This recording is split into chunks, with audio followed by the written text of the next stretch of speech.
ಆ ಮಕ್ಕಳನ್ನು ಕೊಟ್ಟಿರ್ಬೋದು ಅಥವಾ ಉದ್ಯೋಗವನ್ನು ಕೊಟ್ಟಿರ್ಬೋದು. ಅನ್ನಂತ ಕೆಲವು ಆತನಿಂದ ಬೆನಿಫಿಟ್ ಅನ್ನು ಪಡ್ಕೊಂಡು ಆತನನ್ನು ನಂಬಿದವರು ಪ್ರಪಂಚದಲ್ಲಿ ಬಹಳ ಜನರಿದ್ದಾರೆ ಅಂತ ಹೇಳಲಿಕ್ಕೆ ನಾನು ಇಷ್ಟಪಡ್ತೀನಿ.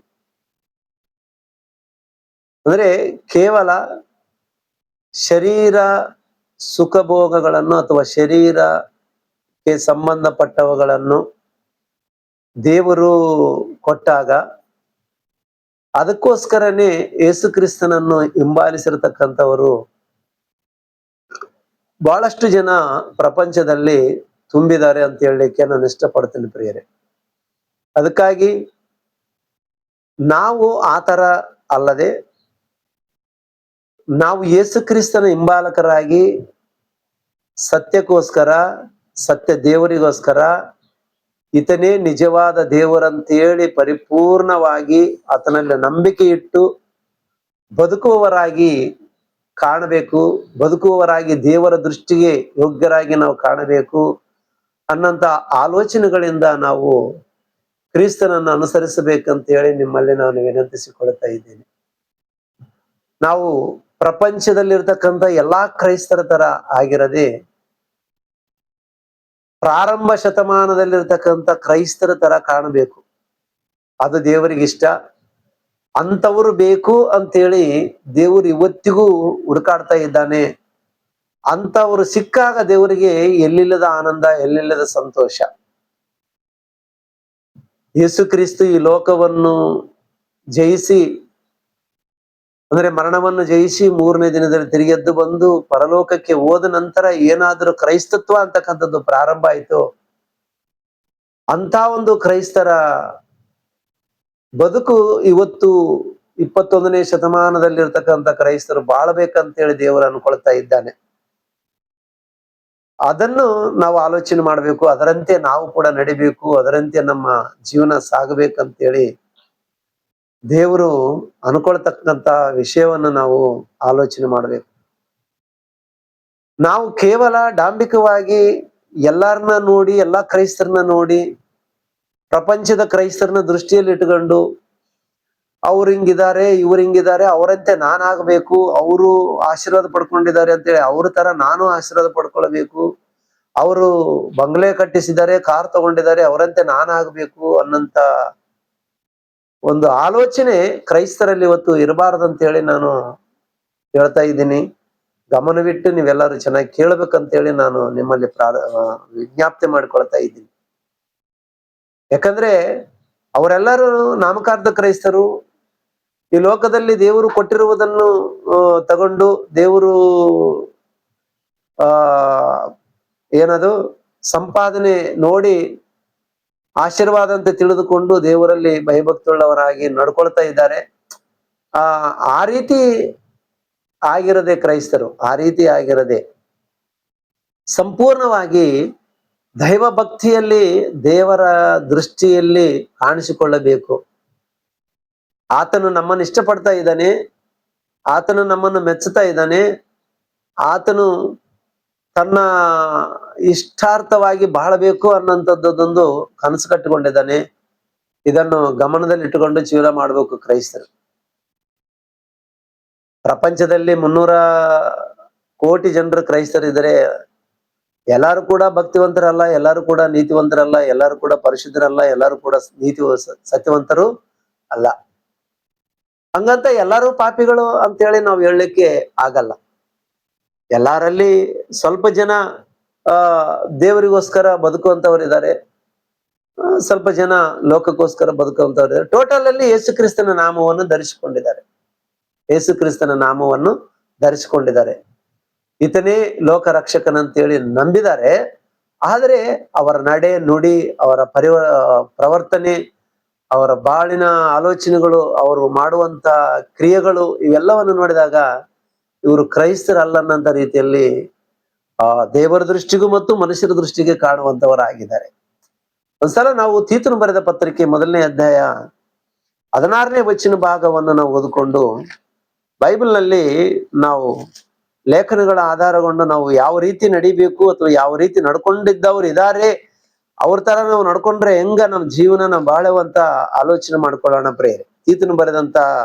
ತೀತನಿಗೆ ಬರೆದಂತ ಪತ್ರಿಕೆ 1ನೇ ಅಧ್ಯಾಯ 16ನೇ ವಚನ ಭಾಗವನ್ನು ನೋಡ್ಕೊಳ್ಳೋಣ. ಇವತ್ತು ಪ್ರಪಂಚದಲ್ಲಿ ಕ್ರೈಸ್ತರ ಅನಿಸಿಕೊಳ್ಳತಕ್ಕಂಥವ್ರು, ಕ್ರೈಸ್ತರ ಅನ್ಕೊಂಡಂತವ್ರು ಯಾವ ರೀತಿ ಇದ್ದಾರೆ ಅಂತ ಆಲೋಚನೆ ಮಾಡಿದ್ರೆ ಏನ್ ಹೇಳ್ಕೊಳ್ತಾರೆ ಇವತ್ತು ಕ್ರೈಸ್ತರಂದ್ರೆ, ನಾವು ಕ್ರೈಸ್ತರು, ನಾವು ದೇವರನ್ನು ಅರಿತವರೆಂದು ಹೇಳಿಕೊಳ್ಳುತ್ತಾರೆ. ಆದರೆ ಅವರು ಕ್ರಿಯೆಗಳಲ್ಲಿ ಅಸಹ್ಯರು, ಅವಿಧೇಯರು, ಸತ್ಕಾರ್ಯಗಳಿಗೆಲ್ಲ ಅಪ್ರಯೋಜಕರು ಆಗಿರುವುದರಿಂದ ದೇವರನ್ನು ಅರಿಯುವೆವೆಂದು ತಮ್ಮ ಕಾರ್ಯಗಳಿಂದಲೇ ಹೇಳಿದಂತಾಯಿತು. ಬಾಯಿ, ಅದು ಒಂದ್ ಮಾತು ಇದೆ ಪ್ರಿಯರೇ, ಬಾಯಾಗ ಭಕ್ತಿ ಬಗಲಾಗ ಕತ್ತಿ ಅಂತೇಳಿ. ಬಾಯಾಗ ಭಕ್ತಿ ಬಗಲಾಗ ಕತ್ತಿ ಅಂದ್ರೆ, ಇವರು ಬಾಯಿ ಯೇಸು ಕ್ರಿಸ್ತನನ್ನು ಮತ್ತು ತಂದೆಯಾದ ದೇವರನ್ನು ನಾವು ತಿಳಿದಿದ್ದೇವೆ, ಆತನು ನಮ್ಮ ದೇವರು ಅಂತ ಹೇಳಿಕೊಳ್ತಾ ಇದ್ದಾರೆ. ಬಟ್ ಅವರು ಕ್ರಿಯೆಗಳ ಮುಖಾಂತರ, ಅವರ ಆಲೋಚನೆಗಳ ಮುಖಾಂತರ, ಅವರಲ್ಲಿ ಸತ್ಕ್ರಿಯೆಗಳಿಲ್ಲ, ಅವರಲ್ಲಿ ವಿಧೇಯತ್ವ ಇಲ್ಲ, ಅವರಲ್ಲಿ ಭಕ್ತಿ ಇಲ್ಲ. ಅದಕ್ಕೋಸ್ಕರ ಇವರ ಕ್ರಿಯೆಗಳಿಂದ ದೇವರನ್ನು ಅರಿಯುವೆವೆಂದು ನಮಗೆ ಗೊತ್ತಿಲ್ಲ ಅನ್ನಂತ ರೀತಿಯಲ್ಲಿ ಬದುಕುವುದನ್ನು ನಾವು ನೋಡ್ತಾ ಇದ್ದೀವಿ ಅಂತ ದೇವರಲ್ಲಿ ಪೌಲನ ಮುಖಾಂತರ ಪತ್ರಿಕೆಯಲ್ಲಿ ಬರೆಸ್ತಾ ಇದ್ದೇನೆ. ಅಂದ್ರೆ 1ನೇ ಶತಮಾನದಲ್ಲಿರ್ತಕ್ಕಂಥ ಕ್ರೈಸ್ತರು ಒಂದು 20-30 ವರ್ಷಗಳ ಕಳೆದ ನಂತರ, ಅಂದ್ರೆ ಸಭೆ ಪ್ರಾರಂಭ ಆದ ಕೆಲವು ವರ್ಷಗಳಲ್ಲಿ ಏನಾಗಿದೆ ಅಂತಂದ್ರೆ, ನಾವು ದೇವರು ನಮಗೆ ಗೊತ್ತಿಲ್ಲ ಅಂತೇಳಿ ಅವ್ರ ಕ್ರಿಯೆಗಳ ಮುಖಾಂತರ ತೋರ್ಪಡಿಸ್ತಾ ಇದ್ದಾರಂತೆ. ದೇವರು ಯಾರು, ದೇವರು ಹೆಂಗಿರ್ತಾನೆ, ಆತನು ಎಲ್ಲಿರ್ತಾನೆ ಅನ್ನಂತ ರೀತಿಯಲ್ಲಿ ಬಾಯೇನೋ ನಮ್ಮ ದೇವರು ಅಂತ ಹೇಳ್ಕೊಳ್ತಾ ಇದ್ದೆ, ಆದ್ರೆ ಕ್ರಿಯೆಗಳೇನೋ ದೇವ್ರು ಯಾರೋ ಗೊತ್ತಿಲ್ಲ ಅಂತ ಕ್ರಿಯೆಗಳು ಹೇಳ್ತಾ ಇದ್ದಾವಂತೆ. ಬಾಯೇನೋ ಈತನೇ ಸತ್ಯವಾದ ದೇವರು ಅಂತೇಳಿ ಅರಿಕೆ ಮಾಡ್ತಾ ಇದ್ದಂತೆ, ಕ್ರಿಯೆಗಳಿಂದ ಏನೋ ಆತನ ಯಾರೋ ನಮಗೆ ತಿಳಿಯದು ಅಂತ ಕ್ರಿಯೆಗಳ ಮುಖಾಂತರ ಹೇಳಿಕೊಡ್ತಾ ಇದ್ದಾರಂತೆ.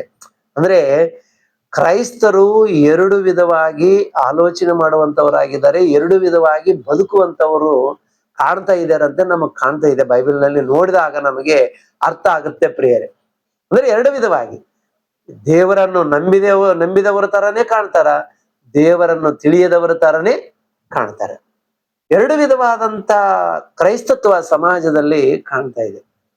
ಅದಕ್ಕೆ ಈ 2 ವಿಧವಾಗಿ ಇರ್ತಕ್ಕಂಥ ಕ್ರೈಸ್ತರನ್ನ ಯೇಸು ಸ್ವಾಮಿ ಏನಂದಿದಾನಂದ್ರೆ ವೇಷಧಾರಿಗಳು ಅಂತ ಹೇಳಿದಾನೆ. ಅವ್ರನ್ನೇನು ವೇಷಧಾರಿಗಳು.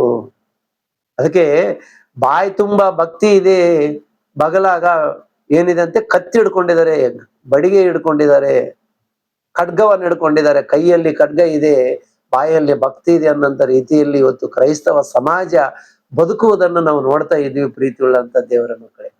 ಅದಕ್ಕಾಗಿ ನಾವು ಕ್ರೈಸ್ತರು ಅಂದ ಮೇಲೆ ಕ್ರೈಸ್ತರಾಗೆ ಕಾಣಬೇಕು. ನಿಜ ಜೀವನದಲ್ಲಿ ಯೇಸು ಕ್ರಿಸ್ತನನ್ನು ಕ್ರಿಯೆಗಳ ಮುಖಾಂತರ ಮಹಿಮೆ ಪಡಿಸಬೇಕಾಗಿದೆ. ನಿಮ್ಮ ಬೆಳಕು ಹೆಂಗಿರ್ಬೇಕಂತ ಹೇಳ್ತಾ ಇದೆ ಮತ್ತೇನು ಬರೆದ ಸುವಾರ್ತೆ 5ನೇ ಅಧ್ಯಾಯ, ಅದು ಕೂಡ 16ನೇ ವಚನದಲ್ಲಿ. ಮತ್ತೇನು ಬರೆದ ಸುವಾರ್ತೆ 5ನೇ ಅಧ್ಯಾಯ 16ನೇ ವಚನ ಭಾಗವನ್ನು ನಾವು ನೋಡ್ಕೊಳ್ಳೋಣ ಪ್ರಿಯರೇ. ಏನ್ ಮಾತಾಡ್ತಾ ಇದ್ದಾನೆ ಯೇಸು ಕ್ರಿಸ್ತನು, ಏನ್ ಉಪದೇಶ ಮಾಡ್ತಾ ಇದ್ದಾನೆ ನಮಗೆ ಯೇಸು ಕ್ರಿಸ್ತನು ಅನ್ನಂಥದ್ದು ನಮಗೆ ತಿಳಿಬೇಕಾಗಿದೆ ಪ್ರಿಯರೇ. ನಮಗೆ ತಿಳಿಯಬೇಕಾಗಿದೆ.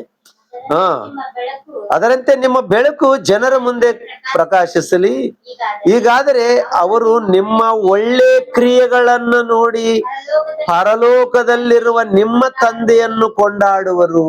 ನಿಮ್ಮ ಒಳ್ಳೆ ಕ್ರಿಯೆಗಳನ್ನು ನೋಡಿ ಬಾಯಿಂದ ಸ್ತುತಿ ಆರಾಧನೆ ಮಾಡಿ ಸ್ತೋತ್ರ ಸ್ತೋತ್ರ ಸ್ತೋತ್ರ ಸ್ತೋತ್ರ ಸ್ತೋತ್ರ ಸ್ತೋತ್ರ ಸ್ತೋತ್ರ ಅಂತ ಹೇಳುವುದು ಬಿಟ್ಟು ನಿಮ್ಮ ಒಳ್ಳೆ ಕ್ರಿಯೆಗಳನ್ನು ಅನ್ಯ ಜನರು ನೋಡ್ತಾರೆ. ನೋಡಿದಾಗ ಅವರು ಕೂಡ ನಿಮ್ಮ ದೇವರನ್ನು ಕೊಂಡಾಡುತ್ತಾರ ಅಂತಕ್ಕಂಥ ವಿಷಯ ಇಲ್ಲಿ ಕಂಡು ಬರ್ತಾ ಇದೆ. ಏನು ಮಾಡ್ಬೇಕಾಗಿದೆ ನಾವು? ನಮ್ಮ ಕ್ರಿಯೆಗಳಿಂದ ಜನರನ್ನು ದೇವರ ಕಡೆಗೆ ತಿರುಗಿಸಬೇಕಾಗಿದೆ ಅಂತ ವಾಕ್ಯ ಹೇಳ್ತಾ ಇದೆ, ಹೌದಾ? ಆದ್ರೆ ಪ್ರಾರಂಭ ಶತಮಾನದಲ್ಲಿರ್ತಕ್ಕಂಥ ಭಕ್ತಾದಿಗಳು ಅಂತ ಏನಿದ್ದಾರೆ, ಪರಿಸಾಯರು, ಶಾಸ್ತ್ರಿಗಳು, ಸದ್ದುಕಾಯರು, ಈ ಲೇವಿಯರು ಅಂತಕ್ಕಂಥದ್ದು ಏನಿದಾರಲ್ಲ, ಇವರೆಲ್ಲರೂ ಇಸ್ರೇಲ್ ಜನಾಂಗದವರೆಲ್ಲರೂ ಕೂಡ ಏನಿದಾರಲ್ಲ, ಇವರು ಯೇಸು ಕ್ರಿಸ್ತನ ಬಳಿಗೆ ಬಂದಾರ. ಬಹಳಷ್ಟು ಜನರು, ಸಾವಿರಾರು ಜನರು ಗುಂಪು ಗುಂಪಾಗಿ ಸೇರಿ ಬಂದಾರ. ಯಾವುದಕ್ಕೋಸ್ಕರ ಸೇರಿ ಬರ್ತಾ ಇದ್ರು, ಯಾವುದಕ್ಕೋಸ್ಕರ ಆತನ ನಿಂಬಾಲಿಸ್ತಾ ಇದ್ರು ಅಂತಕ್ಕಂಥದ್ದನ್ನ ನಾವು ಇವತ್ತು ಗಮನಿಸೋಣ ಪ್ರಿಯರೇ, ಗಮನಿಸೋಣ. ನಿಜವಾಗ್ಲೂ ಭಕ್ತಿಯಿಂದಲೇ ಬಂದಿದಾರ, ಸತ್ಯಕ್ಕೋಸ್ಕರ ಬಂದಿದಾರ, ಪ್ರೀತಿಯಿಂದ ಬಂದಿದಾರ, ಅಥವಾ ಏನಾದ್ರು ಸ್ವಾರ್ಥಕ್ಕೋಸ್ಕರ ಬಂದಿದಾರ, ಅಥವಾ ಅವರು ಏನಾದ್ರೂ ಅದ್ಭುತ ಮಾಡಿಸಿಕೊಳ್ಳುವುದಕ್ಕಾಗಿ ಬಂದಿದಾರ, ಅಥವಾ ಸ್ವಸ್ಥತೆ ಹೊಂದುವುದಕ್ಕೋಸ್ಕರ ಬಂದಿದಾರ, ಅಥವಾ ಯೇಸು ಕ್ರಿಸ್ತನನ್ನು ಹೊಟ್ಟೆ ತುಂಬಿಸಿಕೊಳ್ಳುವುದಕ್ಕ ಆತನ ನಿಂಬಾಲಿಸುವುದಕ್ಕೋಸ್ಕರ ಬಂದಿದಾರ ಅಂತಕ್ಕಂಥ ಈ ಎಲ್ಲ ನಾನು ಮಾತಾಡಿದ ಈ ನುಡಿಗಳೆಲ್ಲವನ್ನು ನಾವು ಬೈಬಲ್ ನಲ್ಲಿ ನೋಡೋಣ ಪ್ರಿಯರೇ. ಮೊಟ್ಟ ಮೊದಲನೇದಾಗಿ ಯೇಸು ಕ್ರಿಸ್ತನನ್ನು ಅನುಸರಿಸಿರತಕ್ಕಂತ ಅನೇಕ ಗುಂಪುಗಳಿದಾವೆ. ಕೆಲವು ಗುಂಪುಗಳನ್ನು ಬೇರ್ ಮಾಡಿ, ಕೆಲವು ಜನಾಂಗ ಅವರ ಮನಸ್ತತ್ವ, ಅವರ ಮನಸ್ಸು, ಅವರ ಭಾವನೆಗಳು, ಅವರ ಉದ್ದೇಶಗಳು ಏನಿದೆ ಅಂತಕ್ಕಂಥದ್ದನ್ನು, ಯೇಸು ಕ್ರಿಸ್ತನನ್ನು ಹಿಂಬಾಲಿಸಿರ್ತಕ್ಕಂಥ ಜನರ ಉದ್ದೇಶಗಳು ಹೇಗಿದ್ವು ಅಂತಕ್ಕಂಥದ್ದನ್ನು ನಾವು ಇವತ್ತು ಆಲೋಚನೆ ಮಾಡಿಕೊಳ್ಳೋಣ ಪ್ರಿಯರೇ. ಹೌದಾ ಇಲ್ಲ? ಆಲೋಚನೆ ಮಾಡೋಣ. ಯಾಕಂದ್ರೆ ಮೊಟ್ಟ ಮೊದಲನೇದಾಗಿ ಯೇಸು ಕ್ರಿಸ್ತನನ್ನು ಹಿಂಬಾಲಿಸಿರ್ತಕ್ಕಂಥ ಉದ್ದೇಶ ಏನಿತ್ತು ಅಂತ ಆಲೋಚನೆ ಮಾಡಿದಾಗ, ಯೋಹಾನನು ಬರೆದ ಸುವಾರ್ತೆ 6ನೇ ಅಧ್ಯಾಯ 2ನೇ ವಚನ ಭಾಗವನ್ನು ನೋಡ್ಕೊಳ್ಳೋಣ. 1-2 ವಚನ ಓದ್ರಿ. ಯೋಹಾನನು ಬರೆದ ಸುವಾರ್ತೆ 6ನೇ ಅಧ್ಯಾಯ ಪ್ರಾರಂಭ ವಚನವನ್ನು ನೋಡೋಣ ಪ್ರಿಯರೇ. ತರುವಾಯ ಯೇಸು ಗಲಿಲಾಯದ ಸಮುದ್ರದ ಆಚೆಗೆ ಹೋದನು. ಅದಕ್ಕೆ ತಿಬೇರಿಯದ ಸಮುದ್ರವೆಂತಲೂ ಹೇಳುತ್ತಾರೆ. ಬಹು ಜನರ ಗುಂಪು ರೋಗಗಳಲ್ಲಿ ಆತನು ನಡೆಸಿದ ಸೂಚಕ ಕಾರ್ಯಗಳನ್ನು ನೋಡಿದ್ರಿಂದ ಆತನ ಹಿಂದೆ ಹೋಗುತ್ತಿತ್ತು. ಯಾಕೆ ಬಂದಿದಾರಂತ? ಬಹಳ ಜನರು ಯೇಸು ಕ್ರಿಸ್ತನನ್ನು ಹಿಂಬಾಲಿಸಿದ್ದು ಉದ್ದೇಶ ಏನು ಅಂತ ಆಲೋಚನೆ ಮಾಡಿದ್ರೆ, ಯೇಸು ಕ್ರಿಸ್ತನು ಮಾಡಿದ ಸೂಚಕ ಕಾರ್ಯಗಳನ್ನು ನೋಡಿ ಆತನನ್ನು ಹಿಂಬಾಲಿಸುವುದಕ್ಕೋಸ್ಕರ ಬಂದಿದಾರಂತ ಪ್ರೀತಿ ಉಳ್ಳಂತ ದೇವರ ಮಕ್ಕಳೇ. ಅಂದ್ರೆ ಈತ ಲೋಕರಕ್ಷಕನು, ಈತನನ್ನು ನಂಬಿದ್ರೆ ನನಗೆ ಪರಲೋಕ ಸಿಗುತ್ತೆ, ನನಗೆ ಸ್ವರ್ಗ ಸಿಗುತ್ತೆ, ನಾನು ನರಕದಿಂದ ತಪ್ಪಿಸಿಕೊಳ್ಳುತ್ತೇನೆ ಅನ್ನಂತ ಉದ್ದೇಶದಿಂದ ಯೇಸು ಕ್ರಿಸ್ತನನ್ನು ಹಿಂಬಾಲಿಸಿಲ್ಲ ಅಂತ ಅವರು. ಯಾವ ಉದ್ದೇಶದಿಂದ ಯೇಸು ಕ್ರಿಸ್ತನನ್ನು ಹಿಂಬಾಲಿಸಿದಾರ ಅಂತ ಹೇಳಿ ನಾವು ಗಮನಿಸ್ತಾ ಇದೀವಿ ಅಂತಂದ್ರೆ, ಅವರು ಸೂಚಕ ಕಾರ್ಯಗಳನ್ನು ನೋಡುವುದರಿಂದ ಅನೇಕರಿಗೆ ಆತನು ಮಾಡಿರ್ತಕ್ಕಂಥ ಅದ್ಭುತ ಕಾರ್ಯಗಳು, ಸೂಚಕ ಕಾರ್ಯಗಳನ್ನು ನೋಡಿದ್ದಾರೆ. ಆ ಸೂಚಕ ಕಾರ್ಯಗಳನ್ನು ನೋಡಿ ಯೇಸು ಕ್ರಿಸ್ತನನ್ನು ಹಿಂಬಾಲಿಸಿರುವುದನ್ನು ನಾವು ನೋಡ್ತಾ ಇದ್ವಿ. ಅಷ್ಟೇ ಹೊರತು ಯಾವುದಕ್ಕೂ ಅವರು ಬಂದಿಲ್ಲ. ಅವರು ಕೇವಲ ಆತನು ಮಾಡುವಂತ ಕಾರ್ಯಗಳು ಆಶ್ಚರ್ಯಕರವಾಗಿರ್ತಾವ. ಆತನು ಮಾಡ್ತಕ್ಕಂಥ ಕಾರ್ಯಗಳು ನಿಜವಾಗ್ಲು ಆತನ ಎಲ್ಲಿದ್ದಾನಂದ್ರೆ ಆತನಿಂದ ಓಡಾಡ್ತಕ್ಕಂಥವ್ರು ಇದನ್ನೇ ನೋಡೋದಕ್ಕ. ಒಂದೊಂದ್ಸಲ ನಾವು ಚಿಕ್ಕ ಮಕ್ಕಳಿದ್ದಾಗ ಆವಾಡಿಸವನು ಹಳ್ಳಿಗಳಿಗೆ ಬರ್ತಿರ್ತಾರ. ಆವಾಡಿಸವನು ಆಗ್ಬೋದು, ಆ ಕರಡಿ ಆಡ್ಸವನ ಆಗಿರ್ಬೋದು, ಅಥವಾ ಯಾವ್ದು ಕೋತಿ ಆಡ್ಸವನ ಆಗಿರ್ಬೋದು. ಇಂಥವ್ರು ಹಳ್ಳಿಗಳಿಗೆ ಬಂದಾಗ ಜನರೆಲ್ಲರೂ ಅವರು ಯಾವ್ಯಾವ ಸರ್ಕಲ್ಗೆ ಹೋಗ್ತಾರಂದ್ರೆ ಆ ಸರ್ಕಲ್ಗೆ ಮಕ್ಕಳು ಓಡಾಡ್ತಿರ್ತಾರ, ಅವರಿಂದನೇ ಓಡಾಡ್ತಿರ್ತಾರ. ಅವ್ರು ಎಲ್ಲಿ ಹೋಗಿ ಅಲ್ಲಿ ಸರ್ಕಲ್ ಅಲ್ಲಿ ನಿಂತ್ಕೊಂಡು ಅದು ಆಟ ಆಡ್ತಾರಂದ್ರೆ ಅದು ಇವರಿಗೆ ಆಶ್ಚರ್ಯ. ಕೋತಿ ಪಲ್ಟಿ ಹೊಡಿತದ, ಕೋತಿ ನಮಸ್ಕಾರ ಮಾಡ್ತದ, ಕೋತಿ ನಡಿತದ, ಕೋತಿ ಆಡಿಸ್ತದ, ನಗುತ್ತ, ಏನೋ ಅದು ಮಾಡುವಂಥದ್ದು, ಆ ಕರಡಿ ಮಾಡುವಂಥದ್ದು, ಅಥವಾ ಅದು ಎತ್ತುಗಳನ್ನ ಎತ್ತನ್ನು ಹಿಡಿದುಕೊಂಡು ಬರ್ತಿದ್ರು ಹಳ್ಳಿಗಳಿಗೆ. ಆ ಸಂದರ್ಭದಲ್ಲಿ ಸೀತಮ್ಮ, ರಾಮ, ನೀನು ರಾಮನ ಮದುವೆ ಮಾಡ್ಕೊತಿದ್ದೆ ಅಂತಂದ್ರೆ ಹ್ಞೂ ಅಂತಿದ್ಲು. ನೀವು ನಮಸ್ಕಾರ ಮಾಡೋದಾಯ್ತು. ಇಂಥವೆಲ್ಲ ಆಟ ಆಡಿದಾಗ ಜನರು ಗುಂಪು ಗುಂಪಾಗಿ ಸೇರ್ತಿದ್ರು, ಅವ್ರ ಬಳಿ ಸೇರ್ತಿದ್ರು.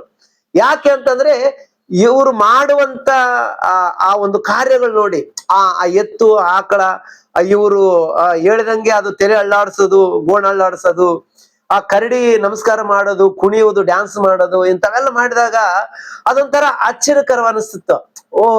ಇದೇ ಅದ್ಭುತ ಅಲ್ಲ, ನಮ್ಮ ಮನೆ ಮುಂದೆ ಆಕಳ, ಎಮ್ಮೆ, ಎತ್ತು ಇದಾವೆ, ನಾವು ಹೇಳಿದ್ರೆ ಏನು ಮಾತಾಡಲ್ಲ, ಆದ್ರೆ ಇವರು ಎತ್ತು ಆಕಳ ಈ ತರ ಮಾತಾಡ್ತಾ ಇದ್ದೇವೆ, ಇವ್ರು ಕೋತಿ ಈ ತರ ಮಾತಾಡ್ತಾ ಇದೆ ಅಂತೇಳಿ ನಾವು ಅವರಿಂದ ತಿರುಗಾಡಿರ್ತಕ್ಕಂಥ ಕಾಲ ನಾವು ನೋಡ್ತಿರ್ತೀವಿ ಪ್ರಿಯರೇ. ಅದೇ ರೀತಿ ಯೇಸು ಕ್ರಿಸ್ತನನ್ನು ಹಿಂಬಾಲಿಸುವುದಕ್ಕೋಸ್ಕರ ಬಂದಿದ್ದಾರೆ. ಕಾರಣ ಏನಂತಂದ್ರೆ ಸೂಚಕ ಕಾರ್ಯಗಳನ್ನು ನೋಡಿ ಬಂದಿದಾರಂತ ಪ್ರಿಯರೇ. ಎಷ್ಟು ಅದ್ಭುತ ಮಾಡ್ತಾ ಇದ್ದಾನೆ ಈತನು. ಈತನು ಮಾಡ್ತಕ್ಕಂಥ ಕಾರ್ಯಗಳು ಹಾಗೂ ಬಾಯಿಂದನೇ ಹೇಳ್ತಾನ, ಅವ್ರಿಗೆ ಸ್ವಸ್ಥತೆ ಆಗಿರ್ತದ. ಕುರುಡರಿಗೆ ಕಣ್ಣು ಕೊಡ್ತಾ ಇದ್ದಾನೆ, ಕುಂಟ್ರಿಗೆ ಕಾಲು ಕೊಡ್ತಾ ಇದ್ದಾನೆ. ಈತನು ಏನ್ ಮಾಡಿದ್ರು ಅದು ಅದ್ಭುತವಾಗಿರುತ್ತೆ ಹೇಳಿ ಆತನಿಂದ ಹಿಂಬಾಲಿಸುವವರಾಗಿದ್ದಾರೆ ಹೊರತು ಆತನೇ ಲೋಕರಕ್ಷಕನಂತೇಳಿ ಆತನ ನಂಬಿ ಬಂದಿರತಕ್ಕಂಥವ್ರು ಇಲ್ಲ ಅಂತೇಳಿ ಈ ಗುಂಪಿನ ಜನಾಂಗದವರನ್ನ ಉದ್ದೇಶಿಸಿ ನೋಡಿದ್ರೆ ನಮ್ಗೆ ಗೊತ್ತಾಗುತ್ತೆ ಪ್ರಿಯರೇ. ಇದೇ ಅಧ್ಯಾಯ 25ನೇ ವಚನವನ್ನು ನೋಡ್ಕೊಳ್ಳೋಣ ಪ್ರಿಯರೇ. ಇನ್ನೊಂದು ಗುಂಪು ಕಾಣುತ್ತೆ ಪ್ರಿಯರೇ, ಇಲ್ಲಿ ಇನ್ನೊಂದು ಗುಂಪು ಕಾಣುತ್ತಾ. ಇದೇ ಅಧ್ಯಾಯ 25ನೇ ವಚನ. ಮತ್ತು ಸಮುದ್ರದ ಆಚೆ ಕಡೆಯಲ್ಲಿ ಆತನನ್ನು ಕಂಡುಕೊಂಡು, ಗುರುವೇ, ಯಾವಾಗ ಇಲ್ಲಿಗೆ ಬರೋಣವಾಯಿತು ಎಂದು ಕೇಳಿದ್ದಕ್ಕೆ ಯೇಸು ಅವರಿಗೆ, ನಿಮಗೆ ನಿಜ ನಿಜವಾಗಿ ಹೇಳುತ್ತೇನೆ, ನೀವು ನನ್ನನ್ನು ಹುಡುಕುವುದು ಸೂಚಕ ಕಾರ್ಯಗಳನ್ನು ನೋಡಿದ್ರಿಂದಲ್ಲ, ಆ ರೊಟ್ಟಿ ತಿಂದು ಹೊಟ್ಟೆ ತುಂಬಿಸಿಕೊಳ್ಳುವುದರಿಂದಲೇ ನೀವು ನನ್ನನ್ನು ಹಿಂಬಾಲಿಸ್ತಾ ಇದ್ದೀರಿ ಅಂತ ಹೇಳಿದೆ. ಇಲ್ಲೊಂದು ಬ್ಯಾಚ್ ಇದೆ ಪ್ರಿಯರೇ, ಇಲ್ಲೊಂದು ಬ್ಯಾಚ್ ಇದೆ. ಅದು ಸೂಚಕ ಕಾರ್ಯಗಳನ್ನು ನೋಡಿ ಆತನನ್ನು ಹಿಂಬಾಲಿಸಿದಂತ ಒಂದು ಬ್ಯಾಚ್ ಕಾಣ್ತಾ ಇದೆ.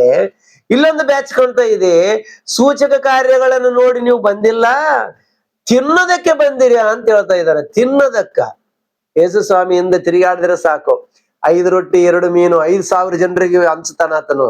3 ಹೊತ್ತು ಊಟ ಕೊಡ್ತಾನ. ಏನೇನ್ ರೋಗ ಇದ್ರೆ ಅಂತ ಬೆಳಗ್ಗೆ, ಸ್ವಾಮಿ ನನಗೆ ರೋಗ ಬಂದಿದೆ, ಯಾಕೆ ಜ್ವರ ಬಂದಿದೆ, ಯಾಕೆ ತಲೆನೋವಿದೆ ಸ್ವಾಮಿ ಅಂತಂದ್ರೆ ಆತನು ಗುಣಪಡಿಸ್ತಾನ. ಆತನಿಂದ ನಮ್ಗೆ ಬೆನಿಫಿಟ್ ಇದೆ. ಆ ಸಮುದ್ರ ತೀರದಲ್ಲಿ, ಆ ಹೊಳೆಗಳ ತೀರದಲ್ಲಿ, ಆ ಬೆಟ್ಟಗಳ ತೀರದಲ್ಲಿ ಆತನು ಕುಂತಿರ್ತಾನ ಅಂತೇಳಿ ಆ ಹೊಳೆ ಸುತ್ತಲೂ, ಸಮುದ್ರದ ಸುತ್ತಲೂ ಮತ್ತು ಬೆಟ್ಟಗಳ ಸುತ್ತಲೂ ತಿರುಗಾಡ್ತಾ ಇದ್ದಾರೆ ಈ ಜನರು. ಯಾಕೆ ತಿರುಗಾಡ್ತಾರ? ಆತನಿಂದ ಇದ್ರೆ ರೋಗ ಇರಲ್ಲ, ಆತನಿದ್ರೆ ಊಟ ಕಡಿಮೆ ಇಲ್ಲ, ಆತನಿಂದ ಇದ್ರೆ ನೀರು ಕಡಿಮೆ ಇಲ್ಲ, ನಮ್ಗೆ ಆರಾಮ 3 ಹೊತ್ತು ಊಟ ಸಿಗುತ್ತಾ, ಆರಾಮ್ ರೆಸ್ಟ್ ಸಿಗುತ್ತಾ. ಆತ ಏನನ್ನ ಬೋಧನೆ ಮಾಡ್ಲಿ, ಏನನ್ನ ಹೇಳ್ಕೊಳ್ಳಲಿ, ಆತ ಏನನ್ನ ಮಾಡ್ಲಿ, ಅದ್ಭುತ ಮಾಡಿದ್ರೆ ಮಾಡಿರ್ತ, ನಮ್ಗೆ ಯಾಕೆ ಬೇಕು?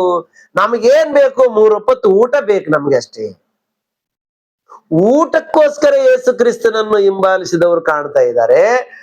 ಸೂಚಕ ಕಾರ್ಯಗಳನ್ನು ನೋಡಿ ಯೇಸು ಕ್ರಿಸ್ತನನ್ನು ಹಿಂಬಾಲಿಸಿರುವುದನ್ನು ನೋಡ್ತಾ ಇದ್ದೀವಿ. ಅಂದ್ರೆ ಯೇಸು ಕ್ರಿಸ್ತನು ನಮಗೆ ಬೇಕು, ಆತನು ಜೀವ ಕೊಡುವ ಆತನು, ಆತನ ಜೀವವುಳ್ಳ ದೇವರು, ಆತನು ಲೋಕರಕ್ಷಕನು ಅನ್ನಂತ ಭಾವನೆಗಳು ಇವರಿಗೆ ಯಾರಿಗೆ ಇಲ್ವಾ ಅಂತಂದ್ರೆ, ಇವರಿಗೆ ಯಾರಿಗೆ ಕೂಡ ಆ ಭಾವನೆಗಳು ಇಲ್ಲ ಅಂತೇಳಿ ಯೇಸು ಸ್ವಾಮಿ ಕ್ಲಿಯರ್ ಆಗಿ ಹೇಳ್ತಾ ಇದ್ದಾನೆ ಪ್ರಿಯರೇ. ಮತ್ತೊಂದ್ಸಲ ಓದ್ರಿ 25ನೇ ವಚನ.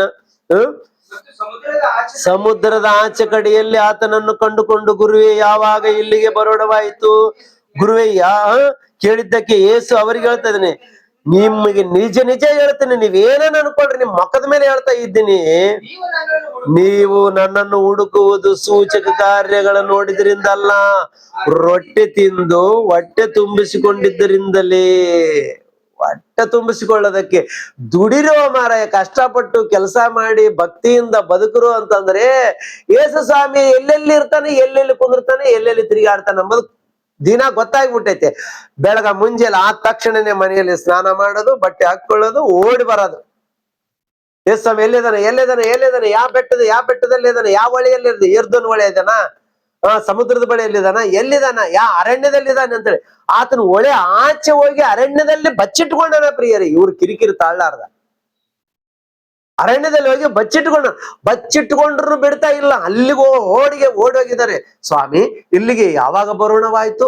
ನಿನ್ನನ್ನು ನಾವು ಎಷ್ಟು ಹುಡುಕ್ತಾ ಇದ್ದೀವಿ ಗೊತ್ತಾ, ನಿನ್ನನ್ನು ಹುಡುಕ್ತಾ ಇದ್ದೀವಿ ನಾವು, ಎಷ್ಟು ಹುಡುಕ್ತಾ ಇದ್ದೀವಿ ಗೊತ್ತಾ ಅಂತೇಳಿ ಹುಡುಕಾಡ್ತಾ ಇದ್ದಾರೆ. ಪ್ರೀತಿ ಉಳ್ಳಂತ ದೇವರ ಮಕ್ಕಳೇ, ಕಾರಣ ಏನಂತಂದ್ರೆ, ನನ್ನನ್ನು ನೀವು ನಂಬಿರೋದು ಕೇವಲ ಊಟಕ್ಕೋಸ್ಕರ. ಅರೆ, ಊಟ ಸಿಗುತ್ತದಂದ್ರೆ ಸಾಕ ಬಂದ್ಬಿಡ್ತಾರ. ಈಗ ನೋಡ್ರಿ, ಕೆಲವು ದೊಡ್ಡ ದೊಡ್ಡ ಪಟ್ಟಣಗಳಲ್ಲಿ, ಕಲ್ಯಾಣ ಮಂಟಪಗಳಲ್ಲಿ ಎಲ್ಲಾದ್ರೂ ಮದುವೆ ಆಗ್ತದೆ, ಎಲ್ಲಾದ್ರೂ ಫಂಕ್ಷನ್ ಹಾಲ್ಗಳಲ್ಲಿ ಮದುವೆ ಆಗ್ತದೆ ಅಂದ್ರೆ ಸಾಕು, ಊರಿನ ಜನ ಎಲ್ಲ ಅಲ್ಲೇ ಸುತ್ತಾಡ್ತಿರ್ತಾರ. ಕೆಲವರು ಡ್ರಿಮ್ ಆಗಿ ತಯಾರಾಗಿ ಶೂಟ್ ಬುಟ್ ಹಾಕೊಂಡು ನೈಸ್ ಆಗಿ ರೆಡಿ ಹಾಕೊಂಡು, ಏನೋ ಮದ್ಲಿಂಗನ ಕಡೆಯವರು, ಮದುಮಗಳ ಕಡೆಯವರು ಅಂತ ಅನ್ಕೊಳ್ಳತಾರ ಅಂತೇಳಿ ಹೋಗಿ ಆರಾಮಾಗಿ ಜಬರ್ದಸ್ತಾಗಿ ಊಟ ಮಾಡಿ ಬಂದ್ಬಿಡ್ತಿರ್ತಾರ. ಇವ್ರಿಗೆ ಏನು ಕೆಲಸ ಇರಲ್ಲ. ಎಲ್ಲಿ ಫಂಕ್ಷನ್ಗಳು ಹಾಲ್ ಇರ್ತಾವಂದ್ರೆ ಅಲ್ಲೇ ಓಡಾಡೋರು ಇರ್ತಾರೆ. ಇವತ್ತಿಗೂ ಪ್ರಿಯರೇ, ನಾವು ಮಾನವಿಯಲ್ಲಿ ಮೀಟಿಂಗ್ಗಳು ಮಾಡ್ತೇವೆ ಅಂತಂದ್ರೆ ಸುಮಾರು ಏನಿಲ್ಲ ಅಂದ್ರೆ ಒಂದು 50 ಜನ ಮೀಟಿಂಗಿಗೆ ವಾಕ್ಯ ಕೇಳಕ್ ಬಂದಿರಲ್ಲ. ಅವ್ರು ಕರೆಕ್ಟ್ ಊಟ ಟೈಮಿಗೆ ಬರ್ತಿರ್ತಾರೆ. ಜನರು ಊಟ ಟೈಮಿಗೆ ಬರೋದು, ಊಟ ಮಾಡೋದು, ಆರಾಮಾಗಿ ಹೋಗ್ಬಿಡ್ತಿರ್ತಾರ. ಏನು ಅನ್ನಕ್ ಆಗಲ್ಲ ನಮ್ಗೆ. ಯಾಕಂದ್ರೆ ನಾವು ಮೀಟಿಂಗ್ ಇಟ್ಟಿರ್ತೀವಿ, ದೇವ್ರ ಪ್ರೀತಿ ತೋರಿಸ್ಬೇಕು ಅಷ್ಟೇ. ಅವ್ರಿಗೆ ಏನ್ ಅನ್ನಕ್ಕಾಗಲ್ಲ, ಇನ್ನು ಕರೆದು ಕುಂದ್ರಿಸಿ ಊಟ ಕೊಡ್ಬೇಕಾಗತ್ತ. ಒಂದ್ 50 ಜನ ಆದ್ರೂ ಎಕ್ಸ್ಟ್ರಾ ಊಟ ಮಾಡಿ ಹೋಗ್ತಿರ್ತಾರೆ. ಯಾಕಂದ್ರೆ ಇವ್ರು ಗೊತ್ತು ಯಾವ ಟೈಮ್ ಊಟ ಸಿಗುತ್ತಾ, ಯಾವ ಫಂಕ್ಷನ್ ಅಲ್ಲಿ ಏನ್ ಕಾರ್ಯಕ್ರಮಗಳು ನಡೀತಾವ ಅಂತ ಹೇಳಿ. ಅವತ್ತು ಯೇಸು ಕ್ರಿಸ್ತನ ಹಿಂದೆ ಕೂಡ ಅದೇ ರೀತಿಯಾಗಿ ಏನ್ ಮಾಡ್ತಾ ಇದಾರೆ ಅಂದ್ರೆ ಊಟಕ್ಕೋಸ್ಕರ ಸುತ್ತಾಡ್ತಾ ಇದಾರೆ ಅಂತಕ್ಕಂಥದ್ದನ್ನ ನಾವು ಇಲ್ಲಿ ಗಮನಿಸಬಹುದು ಪ್ರೀತಿಯುಳ್ಳಂತ ದೇವರ ಮಕ್ಕಳೇ. ಅಂದ್ರೆ 2 ಬ್ಯಾಚ್ ನಮಗ್ ಕಾಣ್ತಾ ಇದೆ. ಒಂದು ಬ್ಯಾಚ್ ಏನಂತ, ಒಂದು ಬ್ಯಾಚ್ ಏನು ಸೂಚಕ ಕಾರ್ಯಗಳನ್ನು ನೋಡಿ, 2ನೇ ಬ್ಯಾಚ್ ಊಟಕ್ಕೋಸ್ಕರ ಯೇಸು ಕ್ರಿಸ್ತನ ಹಿಂಬಾಲಿಸ್ತಿರುವುದನ್ನು ನಾವು ಗಮನಿಸ್ತಾ ಇದ್ದೇವೆ. 3ನೇ ಬ್ಯಾಚ್ ನೋಡೋಣ ಪ್ರಿಯರೇ. ಮತ್ತಾಯನು ಬರೆದ ಸುವಾರ್ತೆ 14ನೇ ಅಧ್ಯಾಯ, ಮತ್ತಾಯನು ಬರೆದ ಸುವಾರ್ತೆ 14ನೇ ಅಧ್ಯಾಯ 35-36ನೇ ವಚನಗಳನ್ನು ನೋಡೋಣ ಪ್ರಿಯರೇ. 35 ಮತ್ತು 36ನೇ ವಚನಗಳು.